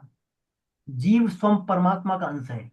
जीव स्वयं परमात्मा का अंश है और परमात्मा का अंश होकर भी वो मतलब अर्थात अविनाशी का अंश होकर भी विनाशी पदार्थों में फंसा रहे वो, तो फिर भी उसकी अज्ञानता ही है उसकी। वो अविनाशी का अंश होकर विनाशी पदार्थों में लगा रहे तो उसकी अज्ञता ही मुख्य है उसमें। अतः जो मनुष्य इस अध्याय की जो बातें हैं इनके रहस्य को समझ ले, इन सब बातों के मर्म को समझ ले, तत्व को जान ले, तो फिर वह मनुष्य क्या होगा? जो भी यज्ञ तप दान आदि के जो फल है उनका अतिक्रमण कर ले जाएगा। कारण कि वह यह समझ लेता है कि भोग भूमियों की आखिरी हद क्या है बताइए? भोग भूमियों की ज्यादा से ज्यादा क्या मिलेगा उसको? ब्रह्मलोक। भोग भूमियों की आखिरी हद क्या है? ब्रह्मलोक। और ब्रह्मलोक तक भी क्या है? पुनरावर्ती है। वो भी क्या है? पुनरावर्ती आने जाने वाले है। अतः वहां जाने कर भी उसको वापस पीछे आना ही पड़ेगा। परंतु भगवान को प्राप्त होने होने पर क्या पुनः लौटकर नहीं आना पड़ता, है ना? नाफ्रिवंती इसमें था ना, माम प्रत्यय पुनर्निविद्यते, मेरे प्राप्त तो नहीं होते। और साथ साथ ये भी समझ लेता है कि मैं तो साक्षात परमात्मा का अंश हूं तथा ये प्राकृतिक जो पदार्थ है निरंतर अभाव में जा रहे हैं, नाश में जा रहे हैं। तो फिर नाशवान पदार्थों में भोगों में न फंसकर वो क्या है? भगवान के आश्रित हो जाता है। फिर वो भगवान के आश्रित हो जाता है। इसलिए वह आदि स्थान परमात्मा को प्राप्त करने का अधिकारी बन जाता है, जिसको इसी अध्याय के 21वें श्लोक में परम गति बताया गया है या परम धाम नाम से भी कहा गया है। परम गति या परम धाम से कहा ना मिल जाता है। नाशवान पदार्थों के संग्रह और भोगों में आसक्त हुआ मनुष्य उस आदि स्थान परम तत्व को न जानकर नहीं ले जा सकता और न ही उसकी जानने की इसमें सामर्थ्य हुई और न ही वो प्रकृति से पैदा हुई। इसलिए किसी कर्म का फल है ऐसा। देखिए, नाशवान पदार्थों का जो संग्रह है और भोगों में जो आसक्त हुआ मनुष्य है, वो मनुष्य क्या करता है, उस आदि स्थान परमात्म तत्व को नहीं जान सकता। और न जानने की ये असमर्थ न तो भगवान की दी हुई है, न प्रकृति से पैदा हुई है, और न किसी कर्म का फल ही है। अर्थात यह असमर्थ किसी की देन नहीं है, किंतु सम जीव ने ही परमात्म तत्व से विमुख होकर इसको पैदा किया, यानी भगवान से विमुख हो गया वो। इसलिए वह स्वयं ही इसे मिटा सकता है, खुद ही मिटा सकता है इसको, भगवान नहीं मिटा सकते। खुद ही खुद के द्वारा कृपा करके मिटा सकता है, कारण कि अपने द्वारा की भूल को स्वयं मिटा सकता है, और इसको मिटाने का दायित्व भी स्वयं पर है। इस भूल को मिटाने का यह जीव इस भूल को मिटाने के लिए मिटाने में जो जीव है, असमर्थ भी नहीं है, निर्बल भी नहीं है, अपात्र भी नहीं है, खुद मिटा सकता है वो। केवल संयोगजन्य सुख की लोलुपता के कारण ही यह अपने में असमर्थता का आरोप कर लेता है। कहता ना, मैं तो असमर्थ, केवल संयोगजन्य सुख की आसक्ति के कारण, और इसी से मनुष्य जन्म के महान लाभ से वो क्या है, वंचित रह जाता है। मनुष्य जन्म के महान लाभ से वंचित रह जाता है। अतः मनुष्य को संयोगजन्य सुख की लोलुपता का त्याग करके मनुष्य जन्म को सार्थक बनाने के लिए नित्य निरंतर उद्यत रहना चाहिए, और अपने आप पर कृपा करनी चाहिए। यानी अपने विवेक का सदुपयोग करे मनुष्य, और जो है भगवान के धाम को, अपना कल्याण का मार्ग प्रशस्त करे। यानी असली कृपा क्या है, आत्म कृपा, क्योंकि अपने आप पर कृपा करे। हमने पढ़ा था छठे अध्याय में, उद्धरेदात्मात्मानो अवसादेत आत्मनेव आपने बंधु आपे आत्मा है। यानी अपने आप कृपा, अपने आप उद्धार आप करें। आप ही अपने सबसे बड़े शत्रु हैं, और आप ही अपने सबसे बड़े मित्र हैं। सबसे बड़ी महत्वपूर्ण भगवत कृपा बाद में, पहले आत्म कृपा। हम कल्याण की जिज्ञासा तो करें, पहले हम हमारी खुद की कल्याण की जिज्ञासा करें, सोचें, तभी भगवान फिर कृपा करेंगे। तो आत्म कृपा करें पहले हम। आत्म कृपा ही हमारी असली संजीवनी बूटी है। आत्म कृपा यानी हमारा विवेक का जागृत करें, विवेक का उपयोग करें, हम हमारा क्या करना है क्या नहीं करना है ना, हमारी विवेक कर्म स्वतंत्रता का सदुपयोग करें, विवेक का उपयोग करें। तो हम हमारे पर जो है, मैं क्यों हूँ, क्यों संसार में आया हूँ, कहाँ जाना है, क्यों आया हूँ, तब ये रास्ते हम प्रश्नों का उत्तर अपने आप में प्राप्त करके हमारा कल्याण का मार्ग प्रशस्त कर सकते हैं। यही इसमें अक्षर ब्रह्म योग में बात भगवान ने बताई है। तो ये है हमारा अक्षर ब्रह्म योग। तो ये है अक्षर ब्रह्म योग। अब हमने जो पढ़ा है अक्षर ब्रह्म, इस अक्षर ब्रह्म योग में आपको शुरू से अब तक जो हमने चर्चा की है, शुरू से लेकर अर्जुन के जो है 7 प्रश्न से, अध्यात्म क्या है, ब्रह्म क्या है, कर्म क्या है, अधिभूत क्या है, अधिदेव क्या है, अधियक क्या है, और वशभूत अंतःकरण वाले व्यक्तियों के आप जो है जानने में, अंत समय में कैसे आते हैं। इन प्रश्नों के जो उत्तर दिया भगवान ने विवेचना के द्वारा, है ना। और फिर इसके उत्तर देने के साथ साथ अंतकाल के बारे में भगवान ने फॉर्मूला बताया। जिस भाव को प्राप्त होता है अंत में, वही जो तम तमेव कौन्तेय सदा तद्भाव भावित तस्मात् सर्वेषु कालेषु माम अनुस्मर युद्ध से, ये सब बातें बताई भगवान ने। अपने निर्गुण निराकार के बारे में बताया, कविम पुराण अनुशासितारम, ये सब बातें भगवान ने बताई। और साथ ही साथ भगवान ने बताया कि अनन्य चेता सप्तम योग, अनंत चेता सप्तम योग पार्थ से स्मृति नित्य से, यानी जो मेरे अनन्य भाव से मेरे को, अनन्य चेता भाव से मेरे को सप्तम निरंतर स्मरण करता है, उसके लिए मैं सुलभ हूँ, उसके लिए मैं सुलभ हूँ। और मुझे प्राप्त माम प्रत्यय पुनरम दुखालय में शाश्वतम, मुझे प्राप्त होकर दुखालय मर शाश्वत दुखालय में कोई फिर वापस नहीं आता मुझे प्राप्त होकर, क्योंकि ब्रह्मलोक तक के भी लोग क्या है, पुनरावर्ती हैं अर्जुन। इसलिए मेरे धाम आने के बाद पुनः फिर संसार में बार बार नहीं आना पड़ता। ये बात भगवान ने साथ साथ फिर ब्रह्मलोक तक की बारे व्यवस्थाओं के बारे में बताया, टाइमिंग के बारे में, कि जो महाप्रलय, महासर्ग, प्रलय, सर्ग, ये सब जो है देवताओं की टाइमिंग के बारे में बताया हमने पढ़ा। और फिर पढ़ा दोनों शुक्ल पक्ष और कृष्ण पक्ष की गतियों के बारे में। शुक्ल पक्ष आवृत अनावृत और कृष्ण पक्ष आवृत्ति वाला है। लेकिन सबसे बड़ी बात है, हम योग में स्थित हैं। और लास्ट में कहा है भगवान से अर्जुन ने, ये टाइमिंग समय सब परे, या तस्मात जो है, तस्मात सर्वेषु कालेषु योग युक्तो भव अर्जुन है, अर्जुन तू समता में स्थित हो जा। समता में स्थित होने से किसी भी देश में हो, किसी भी काल में, किसी परिस्थिति में भगवान नित्य प्राप्त है उसको, उसको इंतजार नहीं करना पड़ता। फिर चाहे शुक्ल पक्ष का, दक्षिणायन का, उत्तरायण का, वो हमेशा ही उसका भगवान का द्वार खुला है उसके लिए। इसके लिए जो योग युक्त भगवान, योग युक्त यानी समता में जो स्थित है, निष्काम, निष्काम यानी निष्काम का भाव प्रकाश है, और कामना भाव है अंधकार, ये समझें आप। निष्कामता में कोई है तो उसके लिए हमेशा प्रकाश ही प्रकाश है, शुक्ल मार्ग है उसके लिए, और कामना है तो अंधकार में मार्ग में है। ये सब बात हमने पढ़ी, भगवान ने बताया। अंत में इस अध्याय का महत्व बताया कि जो इस अध्याय के विषय को जानकर व्यक्ति यज्ञ तप दान से जो फल मिलते हैं उन सभी फलों का अतिक्रमण करके उस आदि स्थान परमात्मा को प्राप्त हो जाता है। ये हमने पढ़ा। इस बारे में कोई भी आपकी शंका हो, कोई भी टिप्पणी हो, जिज्ञासा हो, प्रश्न हो तो आप बोल सकते हैं। अभी अपने पास टाइम है इसमें। विजय लक्ष्मी जी हैं? विजय लक्ष्मी जी, विजय लक्ष्मी, वीडियो ऑफ है विजय लक्ष्मी जी का। विजय लक्ष्मी जी सुन रही है आप? शायद नहीं है।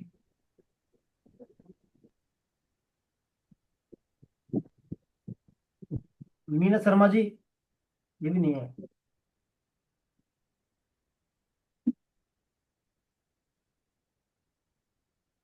हाँ गीता जी, गीता गुप्ता जी क्या बोल रही थी आप? बोले आप, गीता गुप्ता जी। आचार्य मैं बोल रही थी आज मंदिर में एक गाय को सांप ने खा लिया। सांप डस गया तो गाय के झाग आते तड़फड़ा रही थी, तो मुझे याद ही नहीं आया। फिर मैंने पुरुषोत्तम योग का 15वां अध्याय सुना दिया बहुत और बढ़िया, गंगा जल छिड़क दिया, तुलसी छिड़क दी।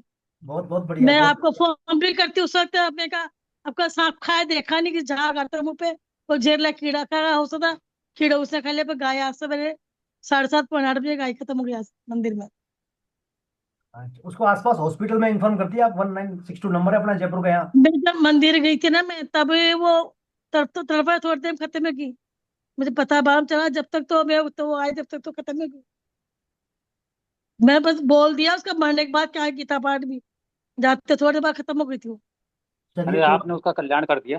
कल्याण हो गया। लेकिन फिर भी आपको कभी इन फ्यूचर कभी ऐसा मिले ना कोई गाय का जो हाँ परेशानी हाँ, बीमारी हो, तो अपने जयपुर में एक एम्बुलेंस का नंबर है 1962, उस पर आप कॉल कर देंगे 1962 पे, तो एम्बुलेंस। एक मिनट में लिख लूं। हाँ 1962 अपना नंबर है यहाँ का जयपुर का। तो वहां से आप जो है एम्बुलेंस आएगी, उसको ले वन जाएगी hospital. Nine six six two two 1962। उन्नीस सौ हाँ बासठ हाँ हाँ, ये नगर निगम जयपुर से एम्बुलेंस आएगी, तो उसको ले जाती है वो पेशेंट को लेके, फिर हॉस्पिटल में वहाँ एडमिट करके उसको ले जाके थोड़े दिन पहले भागवत कथा थी, तब भी एक गाय खत्म हुई थी। चलिए अब से आगे ध्यान रखें। फिर भी आपने अच्छा प्रयास किया, गीता बहुत उसको कल्याण का मार्ग कर दिया गाय वो मत। 15वां अध्याय पढ़ा जो सही नहीं किया क्या? नहीं नहीं, देखिए वैसे पूरी गीता ही चमत्कारी है, पूरी गीता ही चमत्कारी है। ऐसा कोई, लेकिन मैं तो परंपरा गीता का चली आ एक रही है ना। श्लोक ही बहुत है। हाँ एक श्लोक पढ़ लिया, वो काफी चमत्कार। गन्ना होता है मैं ना, तो गन्ना। तुलसी के पास में थी, मंदिर में थी गाय बस बस, तो सारे। कल्याण हो गया, उसका कल्याण हो गया, है ना। बिल्कुल, बहुत अच्छा हरे कृष्ण किया आपने, प्रभु। है ना। चलिए। हरे कृष्णा प्रभु जी, हरे हाँ कृष्णा। सर, महेंद्र जी बोले सर, बोले। सर आदेश दें तो, जब 5-7 मिनट समय दें तो, मैंने जो इस पर लिखा है जी जी, 8वें अध्याय बिल्कुल पर कुछ, बिल्कुल बिल्कुल सर, बिल्कुल सर। कि नाशवान पदार्थक्षर जो हैं वो अधिभूत हैं, परम अक्षर ब्रह्म है, प्रणव निर्गुण निराकार ब्रह्म का तात्पर्य है। सूर्य का प्रकाश जैसे सब जगह व्याप्त है, अध्यात्म भगवान की पराप्रकृति है, ये सनातन है। अपने स्वरूप को जानना। महासर्ग और महाप्रलय में सभी जीव भगवान में विलीन हो जाते हैं। भगवान की सत्ता का प्रकटीकरण ही कर्म है। ब्रह्मा जी सभी देवों के अधिदेव कहलाते हैं। हमारे अंदर जो आत्मा रूपी में जो विष्णु रूप से विराजते हैं वह अधियज्ञ हैं। शरीर व शरीरी जीव जगत और परमात्मा उपासना की दृष्टि से हैं, वैसे नहीं है। जैसे दूध, दूध से दही, दही में मक्खन और मक्खन से घृत प्राप्त होता है, वैसे ही प्रभु अधिभूत अधिदेव और अधिव रूप से वासते हैं। वास्तव में केवल मूल रूप से परमेश्वर ही इस सृष्टि में है। आत्मा को जानने की विद्या और अपने स्वरूप को जानने की विद्या ही ब्रह्म विद्या है। हमें अपने हृदय में ये जानना है और मानना है। खाली जानने से काम नहीं चलेगा, मानना भी है कि जीव मात्र भगवान का सेवक है। इनसे सद्भाव मिलने पर भी प्रभु प्रभु प्राप्ति संभव है। जीव नित्य ईश्वर का दास है। दास होकर भी यदि अपने को स्वामी माने, स्वामी का सा व्यवहार करे, अहंकार करे, तो वह अपराधी है, पतित हो जाता है। लोक व्यवहार में राजा का खजांची यदि राजकोष को अपना मान करके दुरुपयोग करे तो वह राजधन का भागी हो जाएगा। ऐसे ही जीव का अपना कुछ है ही नहीं।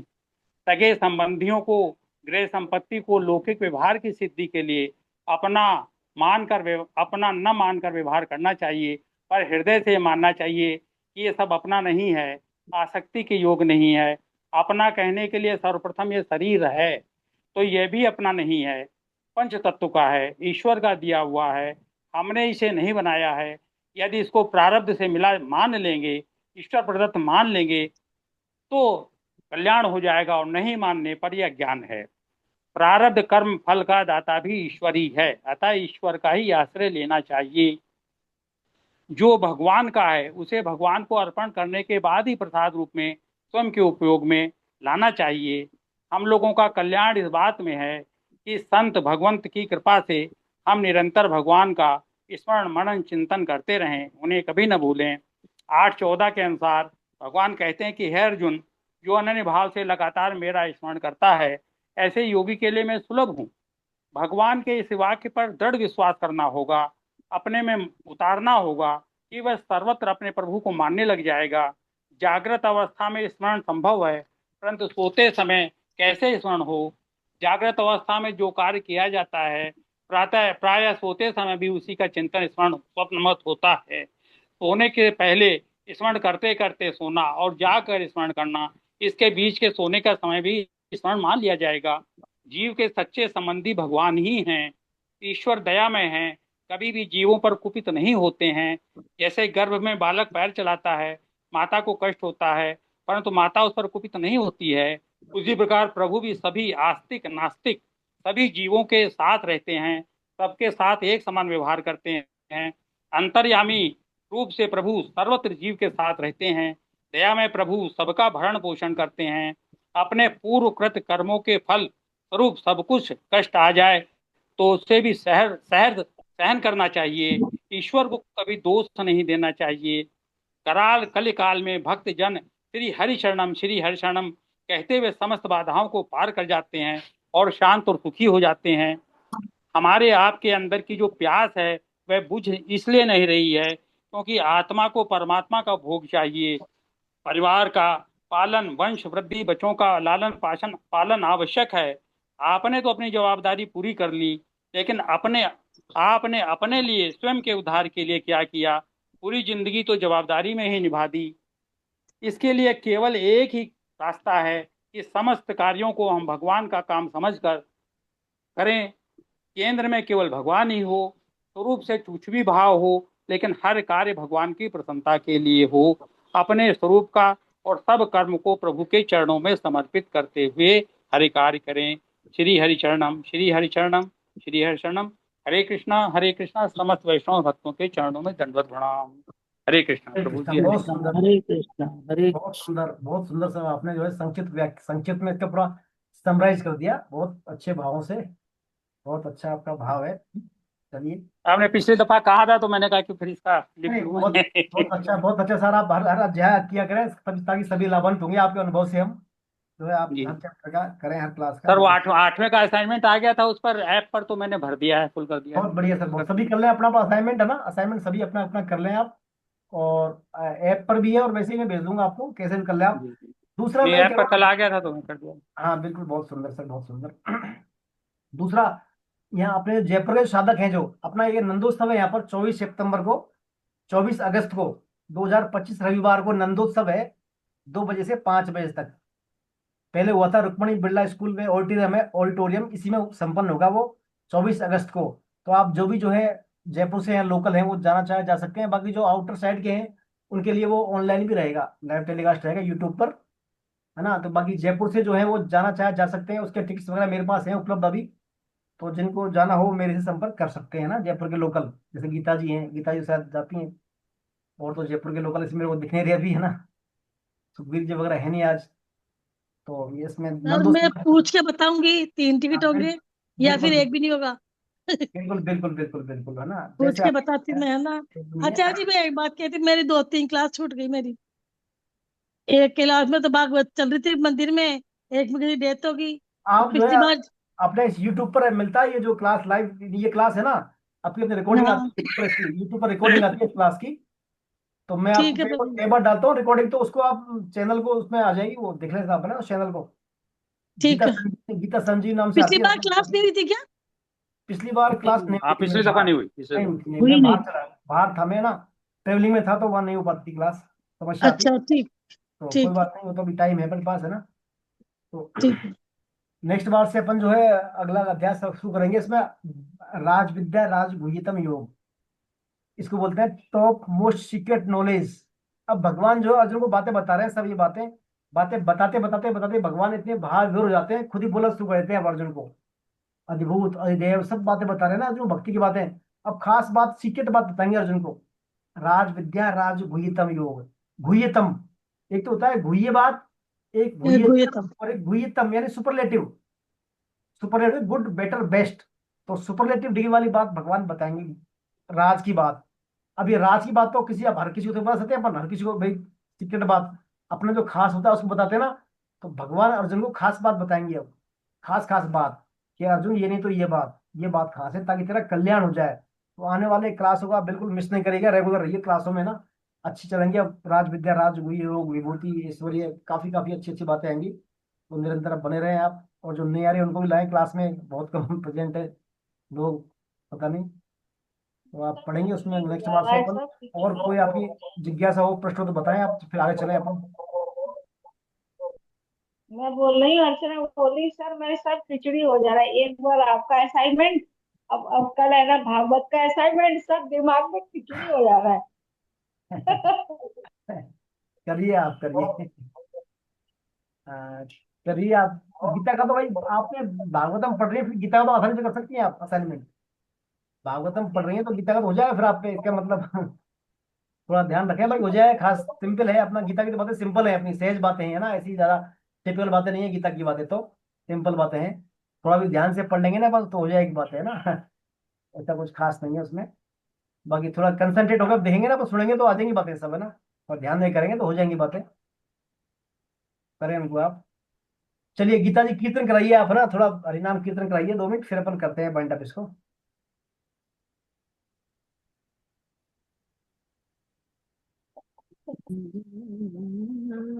हरे राम रामा, राम राम हरे हरे, हरे कृष्ण हरे कृष्णा कृष्ण कृष्ण कृष्ण कृष्ण हरे हरे हरे, हरे हरे हरे राम हरे राम राम राम हरे हरे हरे हरे हरे हरे कृष्ण कृष्ण हरे हरे कृष्ण कृष्ण कृष्ण कृष्ण कृष्ण हरे हरे हरे, हरे हरे राम राम हरे हरे राम, राम राम राम राम राम हरे हरे हरे हरे, हरे हरे कृष्ण हरे कृष्ण कृष्ण कृष्ण कृष्ण कृष्ण हरे हरे हरे, हरे हरे हरे राम राम हरे राम राम राम राम हरे हरे हरे हरे हरे कृष्ण कृष्ण हरे हरे कृष्ण कृष्ण कृष्ण कृष्ण कृष्ण हरे हरे हरे, हरे हरे हरे राम राम हरे हरे राम राम राम राम हरे हरे हरे हरे कृष्ण हरे कृष्ण कृष्ण कृष्ण कृष्ण कृष्ण हरे हरे हरे बोलो वृंदावन बिहारी हरे लाल लाल की। की जय हो। नाम संकीर्तनम यस्य नाम संकीर्तनम संकीर्तम यस्य यश सर्व पापनाशनम, सर्व पाप प्रणाशनम, प्रणामो दुख समनमस्तम, प्रणामो दुःखसंनस्तम, नमामि हरिम परम। नमामि नमामि हरिहरम्। हरि परम। बोलो वृंदावन बिहारी लाल हरि की, लाल की जय हो। जय हो, श्री श्री कृष्ण बलराम की, राम की जय जय हो, हो। राधा गोविंद देव सरकार की, हर की जय जय हो, हो। अर्जुन के सखा भगवान कृष्ण की, जय जय हो, हो। सूर के घनश्याम की, जय जय हो। हो, मीरा के गिरधर नागर की, जय जय हो। हो, बोलो वृषभानुसुता राधा रानी की, जय जय हो, हो। जनक नंदिनी सीता मैया की, जय जय हो, हो। गौ माता की, जय जय हो, हो। जगन्नाथ बलदेव सुभद्रा मैया की, जय जय हो, हो। हरिनाम संकीर्तन यज्ञ की, जय जय हो, हो। हरे कृष्ण महामंत्र की, जय जय हो, हो। आज के आनंद की, जय आज के हो, आनंद की जय हो। सबों की जय हो। प्रणाम जय सभी जय को। हो, हरे कृष्णा हरे कृष्णा हरे हरे कृष्णा हरे कृष्णा कृष्णा। हरे कृष्णा हरे कृष्णा हरे